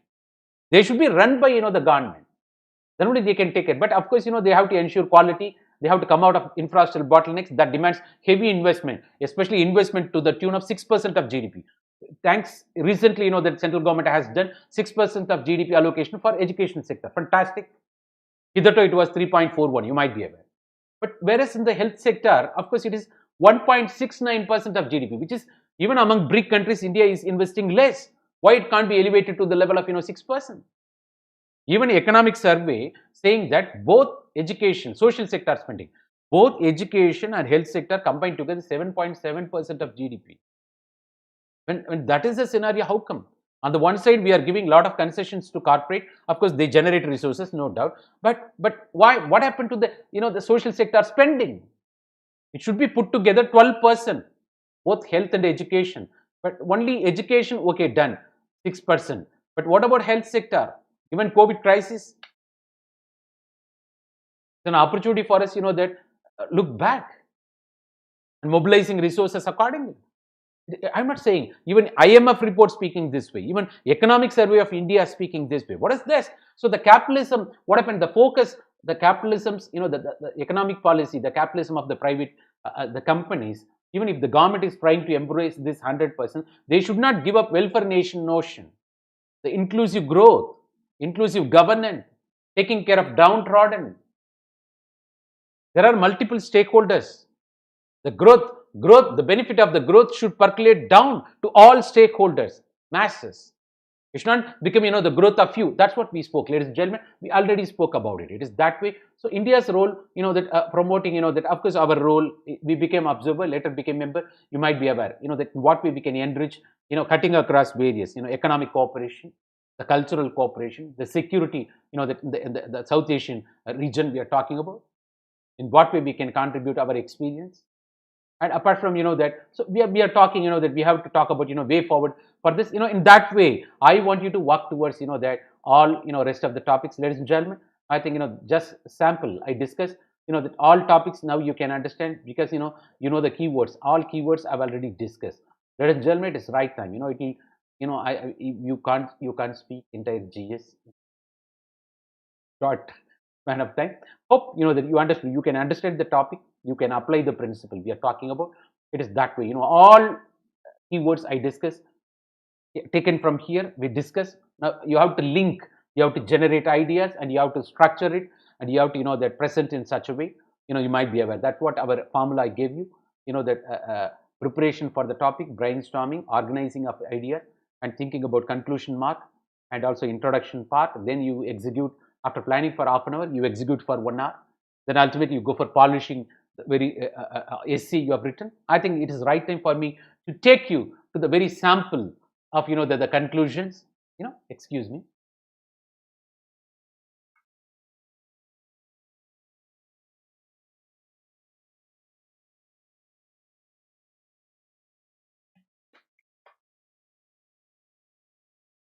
Yes. So this talks about, of course, the very first topic you have seen, South Asian identity. The Shiv Viswanathan article, of course, I want you to see what is this. What, one has to be very clear. It is not the immediacy and constant intrusiveness of China, or the bellicosity of, Pakistan, which can trigger a new South Asia identity imagination. We should not be reactive. It's not reactionary. The security is too narrow and provincial based, either for the sustenance of diversity or for the promotion of peace. We should not look at, that the relationship with neighborhood or South Asia only from security perspective. There are so many other aspects also we have to take into account. The so-called imbroglio, of Maldives, must be warning signal, that to persuade, of course, the civil society. We need. It's not mere governments alone can do. You got diplomacy, track 1, track 2, track 3 diplomacy, and even gunboat diplomacy you would have heard about. Ladies and gentlemen, so the civil society groups like human rights activists, media, university academics, exchange program to articulate new idea of South Asian identity, the shared history, the shared culture, the shared democracy also. How to revive neighborhood. So we take this particular purpose, that the beyond national level. That cannot be done by government alone. We have to incorporate all this, that multiple stakeholders, civil society, non-governmental organization, the media, human rights activists, all those people. So the neighborhood as an imagination when globalism is, that turning colorless. Got the point now?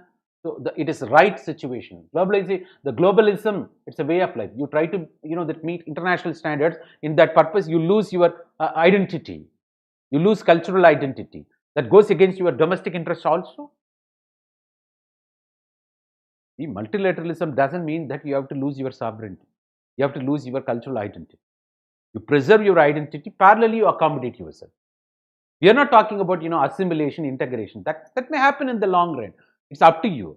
But it should not be forced one. It should be a natural process we are talking about. Ladies and gentlemen, when that is a scenario, so that when globalism is turning, that colorless, got the point now? But colors, multicultures.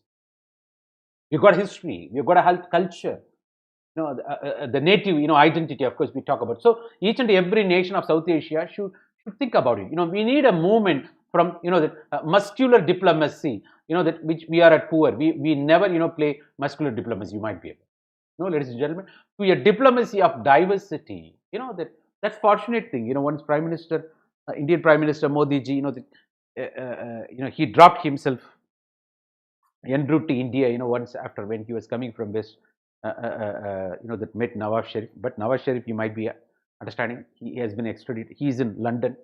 Even today, editorials talking about the role played by army. Pakistan politics, you might be aware. They're controlled by army.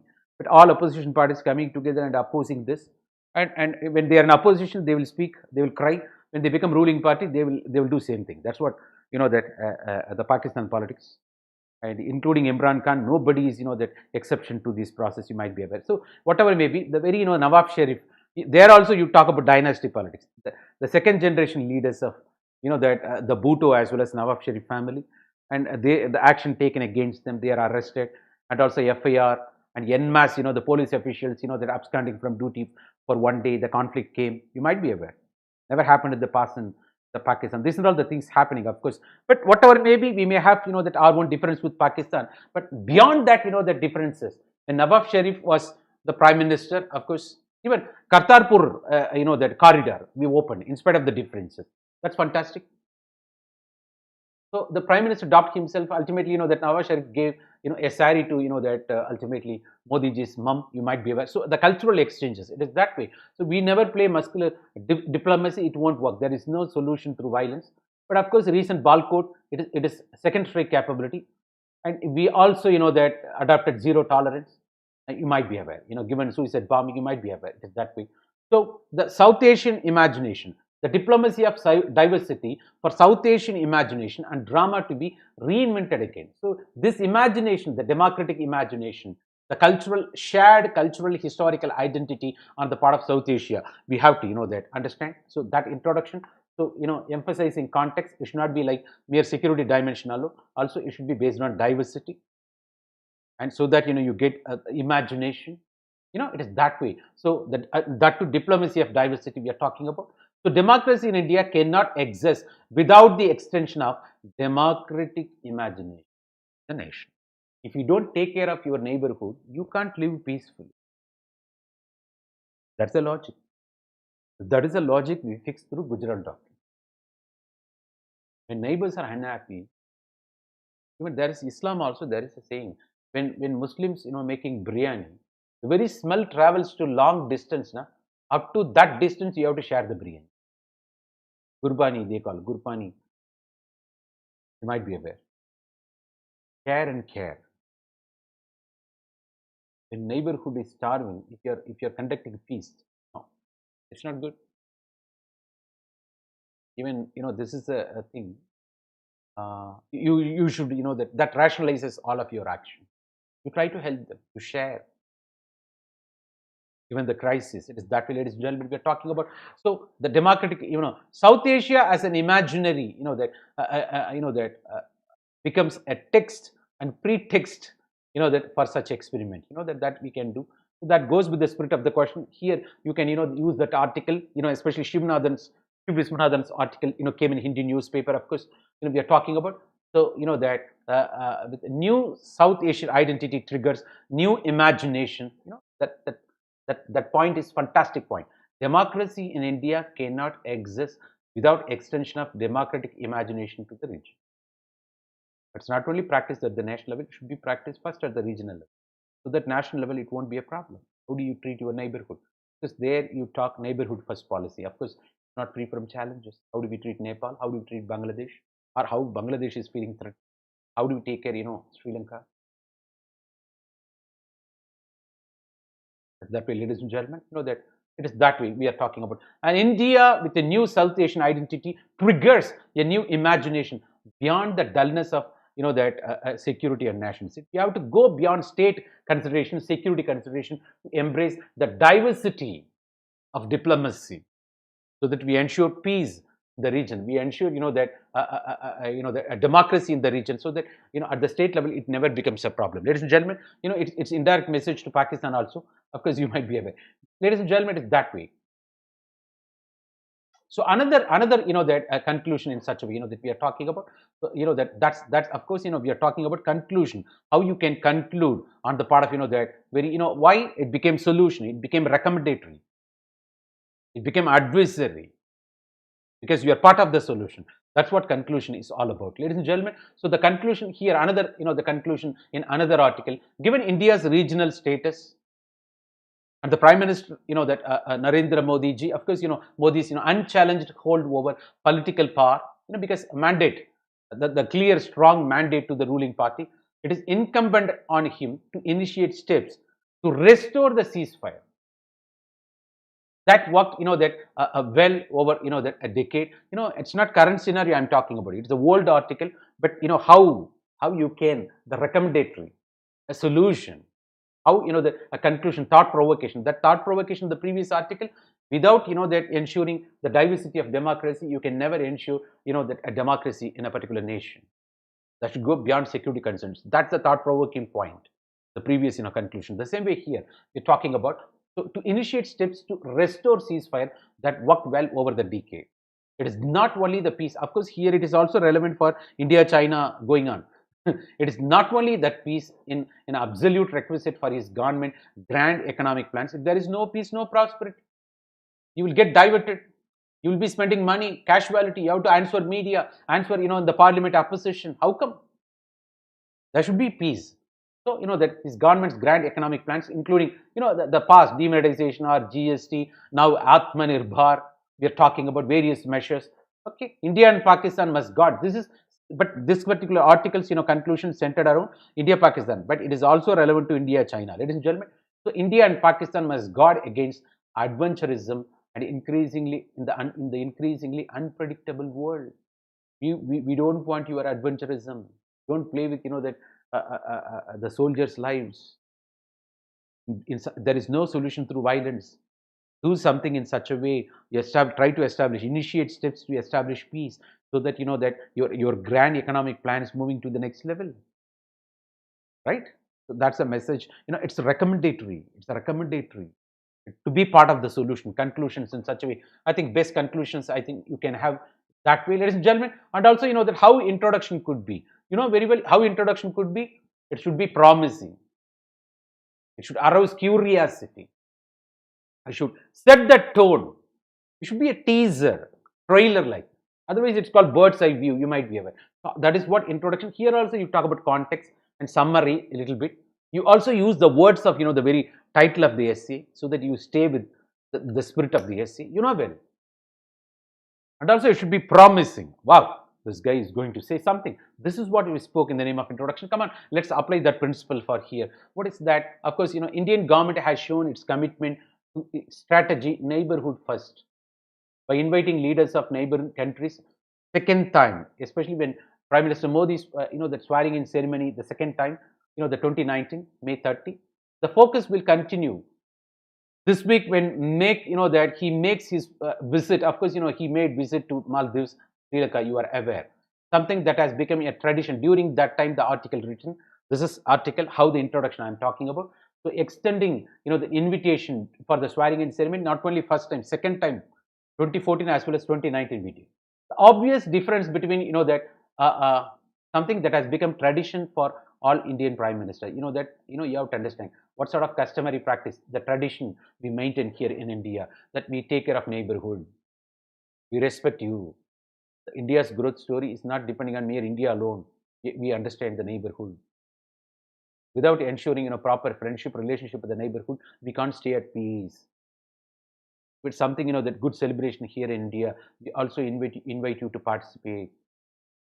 Yes, there will be sideline meetings also apparently. So obvious difference between that Modi's invitations, of course, to his taking office the first and second time. Of course, the 2014, that they went to that leaders of SAARC member countries, Ipsin Bama, that well. In 2019, that went to the leaders of 7-member Bay of Bengal initiative for multi-sectoral, technical and economic cooperation. We are talking about multi-sectoral, technical and economic cooperation, BIMSTEC. That includes 5 SAARC members, you might be aware, and that and the rest of the nations, that leaving SAARC members, Afghanistan, Pakistan, Maldives out of this. Of course, the first time for SAARC, second time for BIMSTEC. It shows how we respect neighborhood, how we prioritize the relationship with neighborhood. So that goes with the spirit, this particular introduction goes with the spirit of the first, essay we introduced you.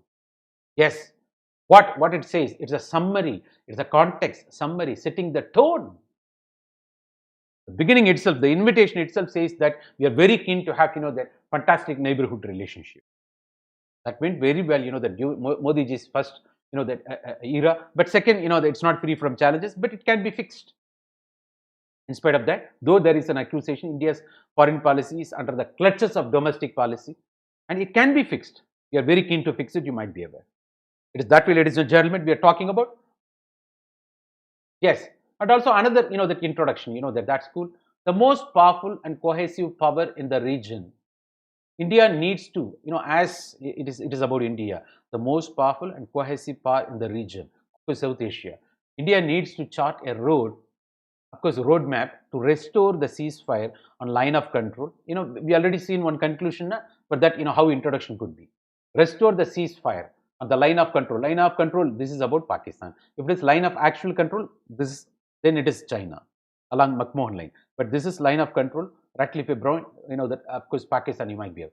The brutal killing of, that happened in the past, based on that article I'm talking about. The 3 Indian soldiers, one of them beheaded, and that the Machli sector, Jammu, Kashmir, and must alert both India and Pakistan to the danger of the, that retaliatory cycle spinning out of control. And decades of hostilities and formal ceasefire of November 2003 had come a big boost, to peace at a time when India was grappling with militancy, state-sponsored terrorism, political disruption. You understand? Under what crisis this it was initiated? The promise. Context is this. India is with this, and it's that engagement with Pakistan, how it should be. Given the incident happened, what is the measure? Promising. Wow. In spite of this problem, that India is doing something, trying to restore peace in the region. Ceasefire, everything you hear. So it is that way. You understand, introduction is all about setting the tone, promising. It's a teaser. What you are going to elaborate, that in the whole body of the essay. For that, it is a prelude, trailer. Ladies and gentlemen, you got the spirit. I'm simply telling, but I want you to go through all those fantastic articles and you locate, the very introduction or conclusion. You get impressed. That becomes yours. You go by your intuition. That works. And for that, it is not simply by seeing 2 articles you come to the conclusion. I want you to read at least good articles, 50 to 60 articles, or even celebrated, established writer's book, how a chapter's introduction, conclusion, that reveals at least first paragraph or last paragraph for conclusion. That reveals that you will come to know, and you will be sensitive once you do, for variety of articles. It's not with few articles. Please go for at least that 50 articles around, that you will be pakka. More than those people, your conclusion or introduction is going to be fantastic. Ladies and gentlemen, that is what we are talking about. Yeah, now it is the right time for me to take you to the world of, the quotes. That of course, that I try to do justice, and you also should work in such a way. Very well. And when you try to establish peace with the neighborhood, or you want to have conflict-free nation, where you can emphasize Mahatma Gandhi's quote. That Mahatma Gandhi, of course, the very ahimsa, satyagraha policy. Eh? A global personality, our father of nation, you might be aware. An eye for an eye only ends up making the whole world blind. There is no solution to violence.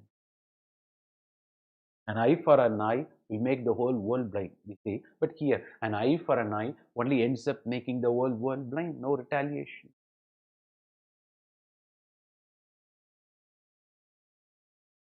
You have to restrain yourself. That demands courage, that demands sacrifice. When dog comes and chasing you, biting you, will you bite back? Of course, when the elephant walks on the road, all dogs will be barking. It is not barking back. That demands courage. That demands passions. Then there is no leadership. Pick your battle. It's not battling. First of all, there should not be battle. There should not be fight. Through negotiation, through empathy, sympathy, that you should solve the issue.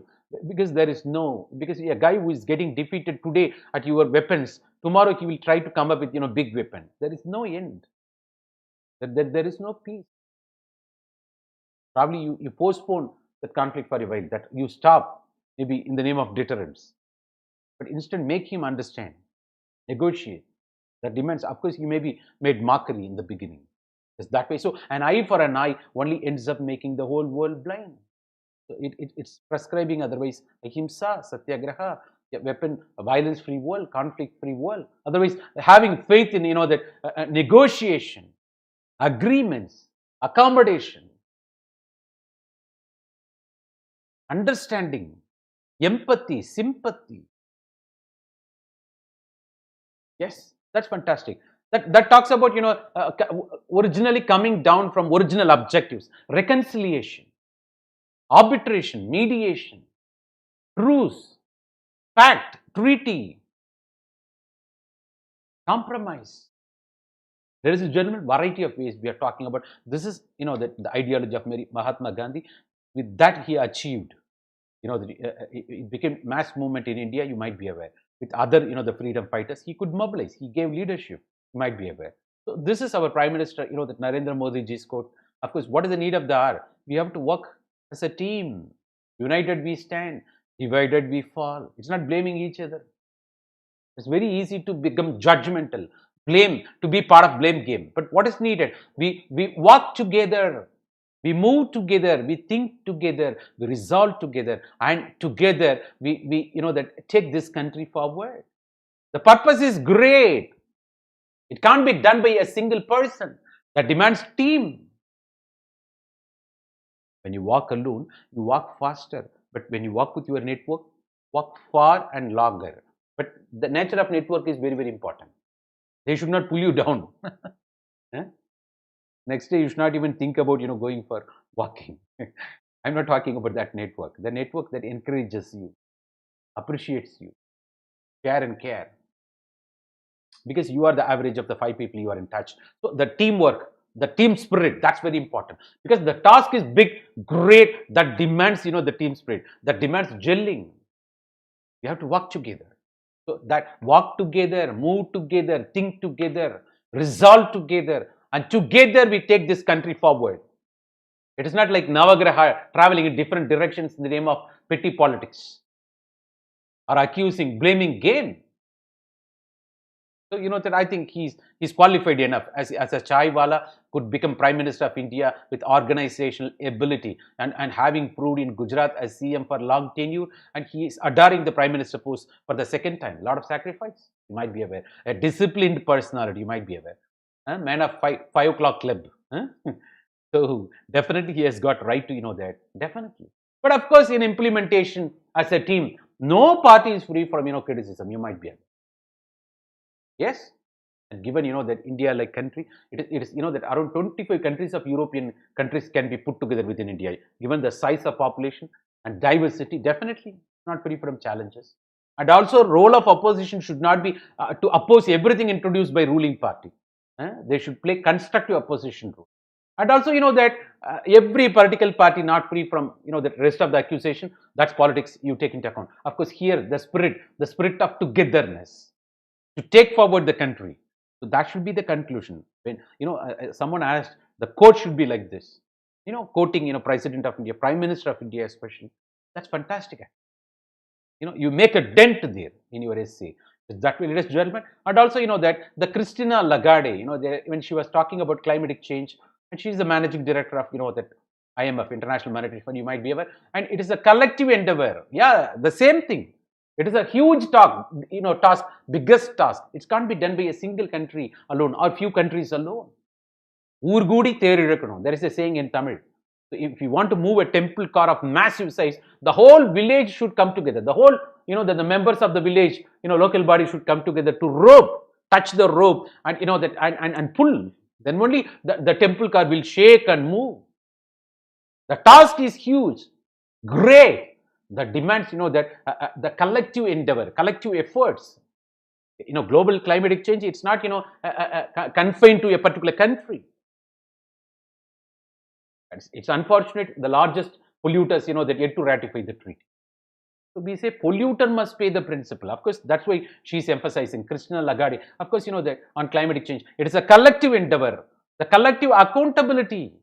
But of course, Kyoto Protocol said, collective but differentiated responsibility, where the role of developed countries more.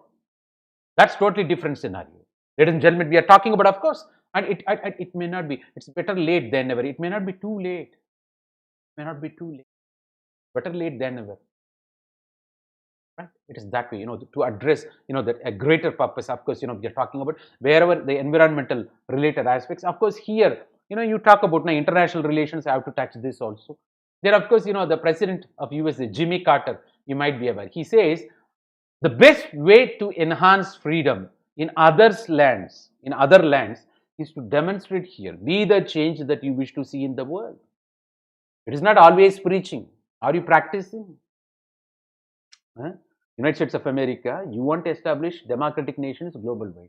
Are you democratic enough? You want to work for freedom of other nations. You accuse China human rights violation. And what about that Guantanamo Bay, the detention, the facility that you have got? How you treat immigrants? right? So the best way to enhance freedom in other lands is to demonstrate here, demonstrate in US first, and that our democratic system is worthy of emulation. You prove here. That's a statement. It is almost our Gandhiji's, Mahatma's, be the change that you wish to see in the world. Satan can't preach diktat. Huh? That's the meaning. That's none other than from one of the presidents of that the United States of America. Of course, that the POTUS Jimmy Carter is talking about. It's see all great leaders, they think alike. They speak the same fact but in different manifestations. But Gandhiji spoke, speaks only the nomenclature changes, but the spirit remains same. Ladies and gentlemen, even that the very see between that our Prime Minister Manmohan, that see I'm saying Manmohan Singh. Oh, see, the previous Prime Minister Manmohan Singh, of course, our current Modi ji, we are talking about. See, Manmohanomics, I was keep on repeating. Became see our Prime Ministers, that spirit here, work together to take the nation forward. He is talking, how to take nation forward, the togetherness, same spirit, collectivity, collective accountability. But this is for the climatic change. Spirit remains same, area differs. It's almost you find. Of course, there, let me take you to another level. Of course, the peace cannot be kept by force. It can be achieved only by understanding. That's what by violence, that we wage wars to have the world free from wars. To stop the war. We wage war to stop the war. How come you can, that stop the violence by practicing violence? It's a temporary defeat. Tomorrow they will come powerful, they will beat you. It's never-ending phenomenon. That's why peace cannot be kept by force. It's artificial. It can be once they understand this is wrong. That's why you have to, that try to win the hearts. Don't try to defeat anybody. Try to win the hearts of everyone. That why do you defeat anybody? Why you win? Rather try to win the hearts of everyone. That's totally different. That will take time. That demands sacrifice. That demands passions on your part. Ladies and gentlemen, so the peace cannot be kept by that of course threatened by that by despotic, tyrannic. Maybe today, tomorrow, and that let me speak this. That ladies and gentlemen, I should speak this. That what happened. The former prime minister, the not former prime minister, former chief minister of Tamil Nadu, of course, the Jayalalitha, you would be aware, and she was criticized on the grounds that everybody, that the prostration culture, you might be everybody touching her feet, especially the very political leaders of her party. Sometimes they don't hesitate to take her chapel also and give it became media attention criticism. But not speaking bad about anybody who is no more. At the end of the day, she wasn't having leg. It has been removed by sugar or some other consideration. And the so-called Jayalalitha, the ex-chief minister of Tamil Nadu was completely controlled, manipulated by the so-called Sasikala, because we are yet to know what happened. The 74 days, even Jayalalitha wasn't aware. The so-called dictatorship leader, the charismatic dictatorship, leader who could wield force, wasn't knowing she was under the custody of, that 74 days under her own, close Sasikala. But now Sasikala in jail. What else you have to know? What else you have to know? It is German. So by manipulation, that the peace cannot be established by manipulation or by force. It can't go for long. Whoever may be. Life is contradictory at the end of the day. We're talking about. Whoever may be, whatever may be, that I'm just telling you example for this. You don't think everybody respecting everybody below us. It's for temporary. Whole superpowers, United States of America and everybody, don't think that you are the dominating today. Tomorrow, some other nation. Of course, China is rising, and they are going to dance. They are going to retaliate you. So it's never-ending phenomenon. So that's why smart power. You try to capture. That go collude. Understand your mistakes and be ready to. Ego should go. Understand the responsibility. The once you do that, it can be achieved only by understanding. Understanding leads to peace, not by force, not by threatening. That's temporary, not permanent solution. Ladies and gentlemen, we are talking about all these things. That it is that way. Only understanding, sheer understanding. Right? Don't defeat anybody. Try to win the hearts of everyone. Ladies and gentlemen, try to win the hearts. It takes long time. Demand sacrifice, passion. No doubt. No doubt. No doubt. People who want the hearts, they stay long. Gandhi did. Mahatma Gandhi ji did. That we want, one more Gandhi ji now. Yes, ladies and gentlemen, of course, well, this is Malala Yousafzai. Hmm? She said already one more famous statement. When the world is silent, even a single voice will be heard louder. When the world is silent, even a single voice will be heard louder. Huh? Most of the problems in the world not because of the violence of the worst people, but silence of the good people. The world is silent. Silence of the good people. A single voice heard louder. That's Malala. The Rawat Valley, Pakistan, women education, a crusader, how she was attacked. It became international attention. She shared Nobel Prize for peace with, that another gentleman, of course. You might be another Indian, of course, you call. Talk about that way. Became international attention. Low status of women, especially Muslim women education, how it is treated. And she became crusader. She has ambition to become, Prime Minister of Pakistan in future. You might be aware. Come on, what this Malala says. Of course, ladies and gentlemen, I truly believe the only way we can create global peace, is through not only educating our minds, but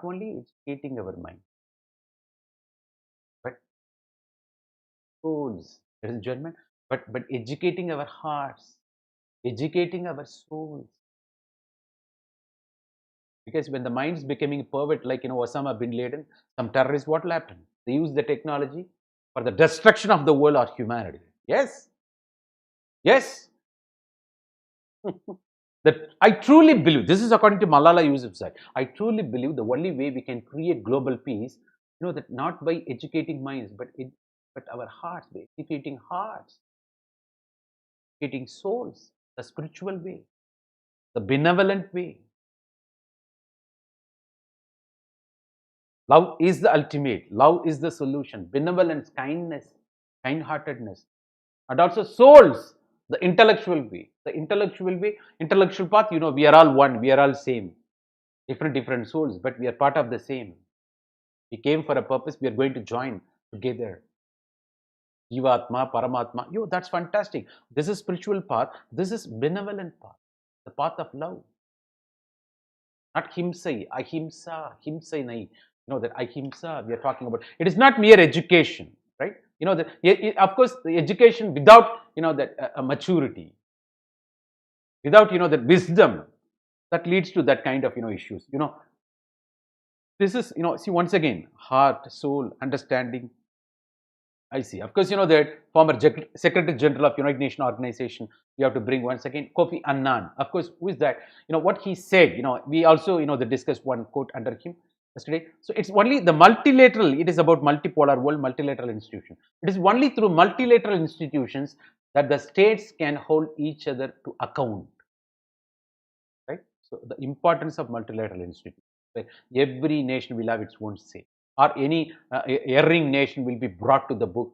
So other nations will be, that ultimately making him realize that way. And that makes it very important to organize those institutions. It is international institution building, the multilateral institutions. That we have to build in such a way, in a fair and democratic where every nation will have its own say, and giving the poor and the weak some influence. There also you talk about equity.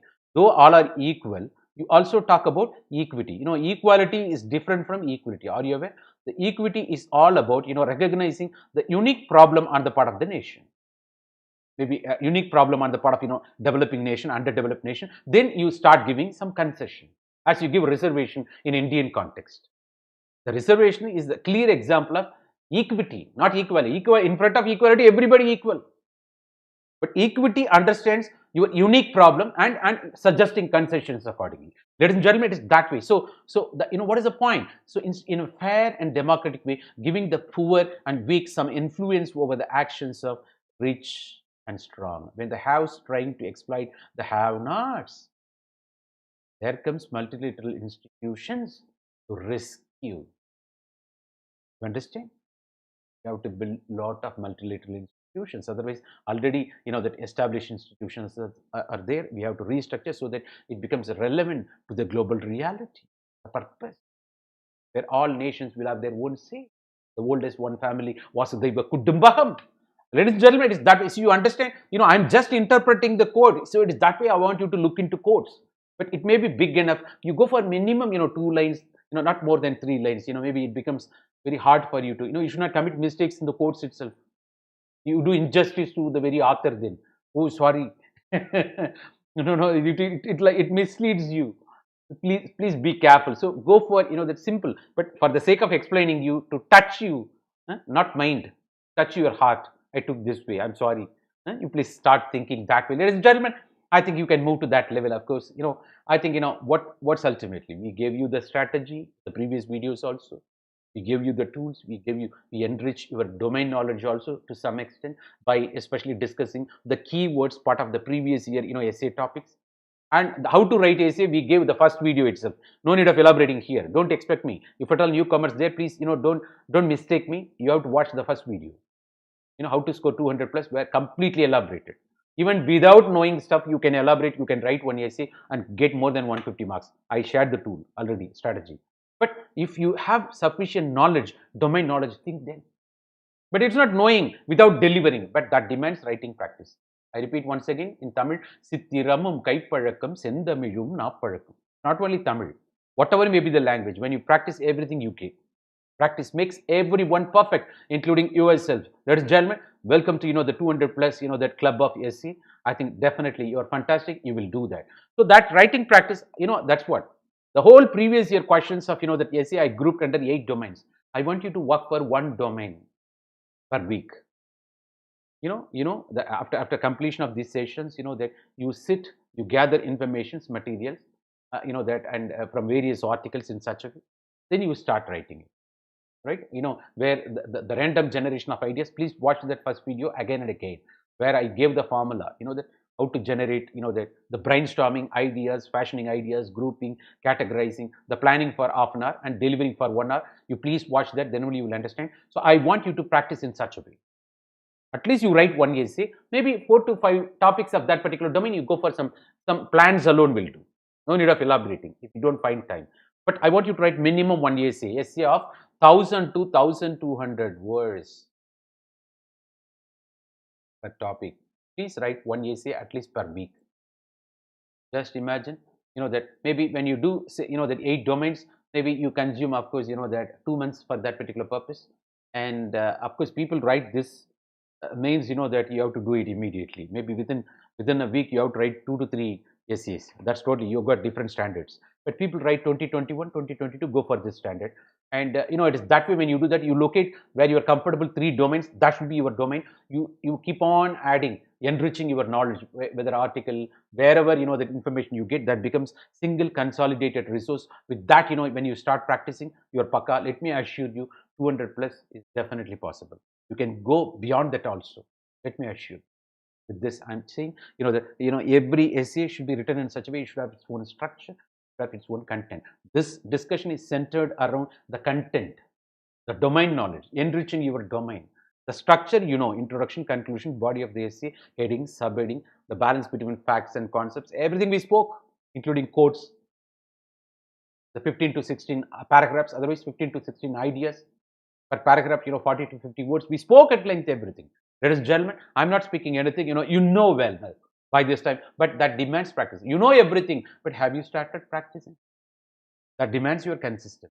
That demands your first initiation, participation, performance, consistency. The persistent, effort, of course, we are talking about. Put together, this is called process. When process is right, you can never escape from the product. Improve your production capacity. The product will be waiting at your doorstep. Ladies and gentlemen, this is what we are talking about. Of course, that the resources to be consulted, as I've shown, that you got a lot of other, articles also. Let me show you. Even the Indian Express, there was another article. I want you to see how I have taken. South Asia needs a culture of commitment to human rights. You just see. The earlier one we spoke about, diversity of, that diplomacy. That you have to talk about neighborhood, that democratic decisions. Then only you need not worry about democracy at the state level. See, another article talking about why you should not speak about the culture of commitment, especially, that we are talking about, the culture of commitment, to the human rights. Ladies and gentlemen, we are talking about this article. You can also benefit. It is that way. You see the title, you locate different articles. That then ultimately you come to that particular question. Of course, I think, ladies and gentlemen, that we are talking about that. Yes, you got the idea.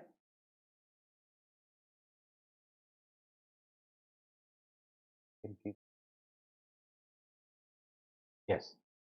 So it's that way, ladies and gentlemen. And that I've shown another article also. Maybe articles from that other magazines, like, of course, you may be talking about the very Hindu, Indian Express editorials, Yojana, and also that maybe Independent, Diplomat, and Economic Political Weekly, and books by established authors. Maybe I thought of also sharing that the books, how the conclusion of every book. I think it will definitely take more time, ladies and gentlemen. That the books by established authors, especially when you talk about international relations, maybe David, of course, David Malone, and also that even Sashi Tharoor book.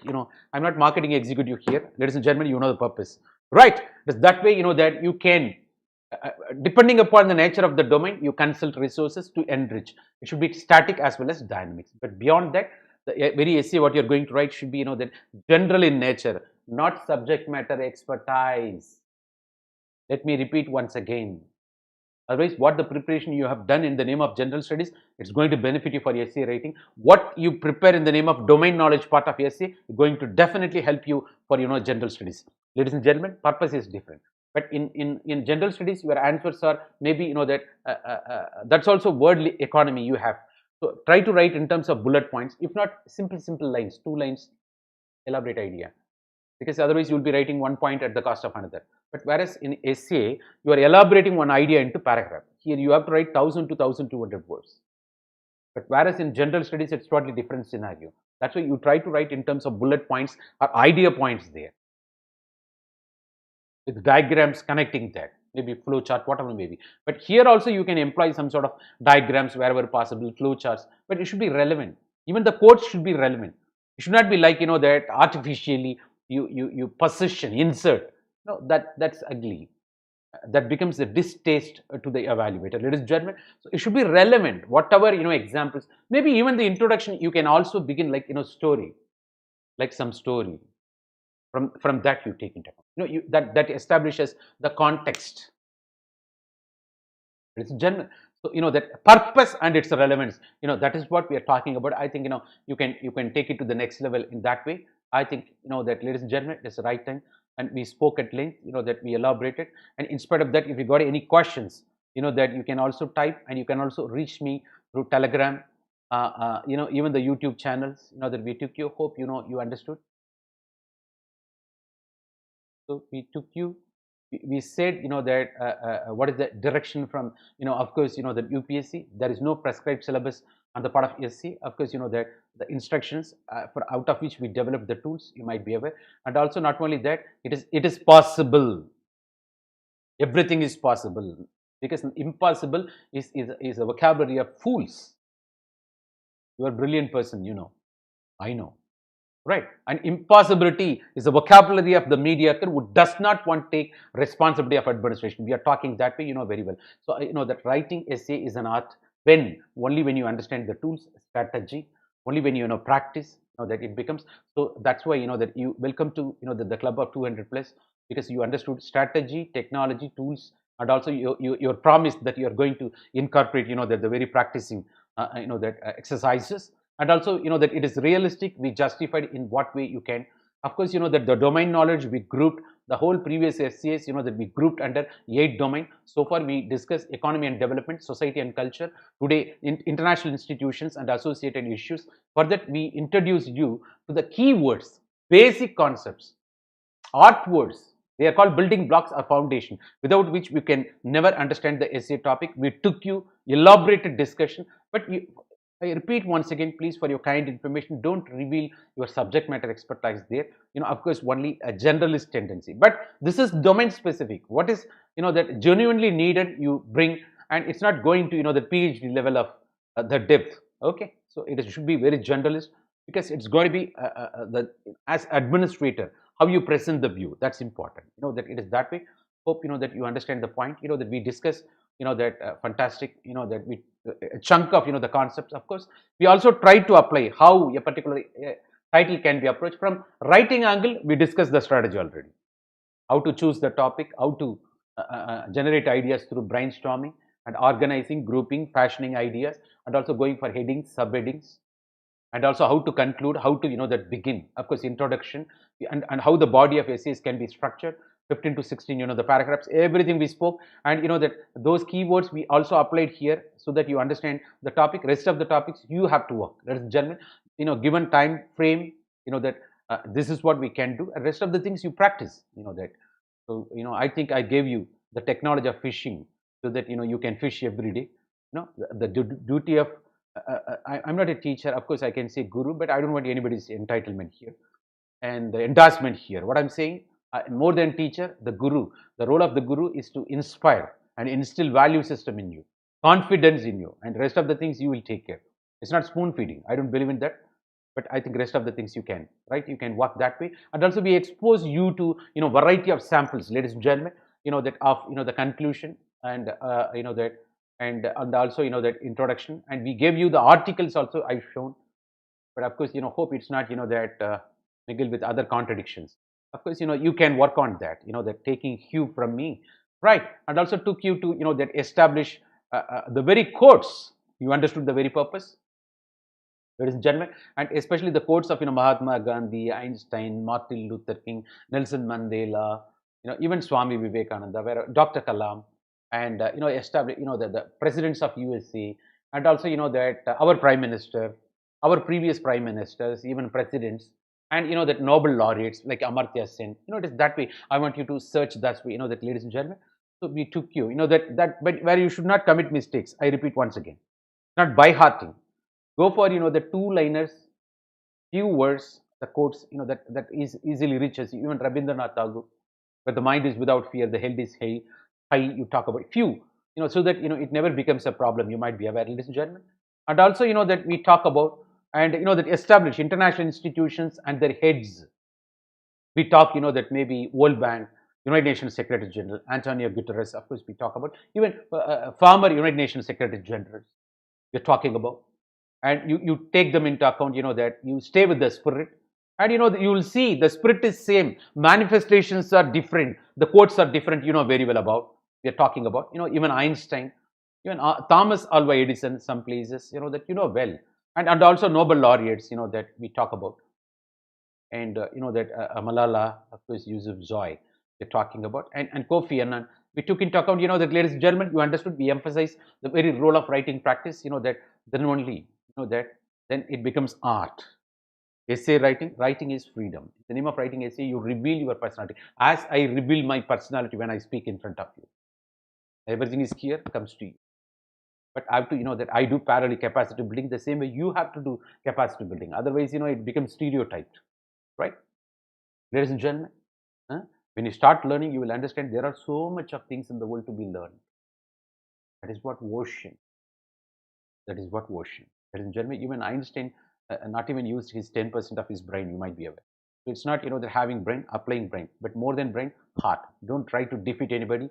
Try to win the hearts of everyone. Ladies and gentlemen, that should be the purpose. If we want to have, the world understanding equity, free from, the conflict, free from, all those violence, that the peaceful, amicable living, where everyone will have his or her own say. That's the message I would like to communicate. Ladies and gentlemen, these are the resources, that, of course, that we suggested you. I think it is the right time. Let me, that hope I would have, enriched your understanding, added value to this particular domain. Ladies and gentlemen, it's just beginning. I know I'm your foundation, but please, you try to build superstructure on this. I told you many times. Please use my referral code, say success, to avail, maximum 10% discount. Please go for Iconic program. I told you many times, from 24th onwards, there is going to be fee hike on the part of your Unacademy. Seize the opportunity. Communicate this information to your friends and relatives. Also, let them benefit. Please use my referral code. This is Success Sampath. So far, interacted with you. Hope that I would have enriched your understanding. So I would have made some difference in terms of your domain knowledge, in terms of your that the style, tools, technology, whatever may be. Thank you so much. Wishing you once again all the very best. Let's meet tomorrow, same time, with another topic, ladies and gentlemen. Signing off from you. Good night. Thank you so much, ladies and gentlemen. Nice of you.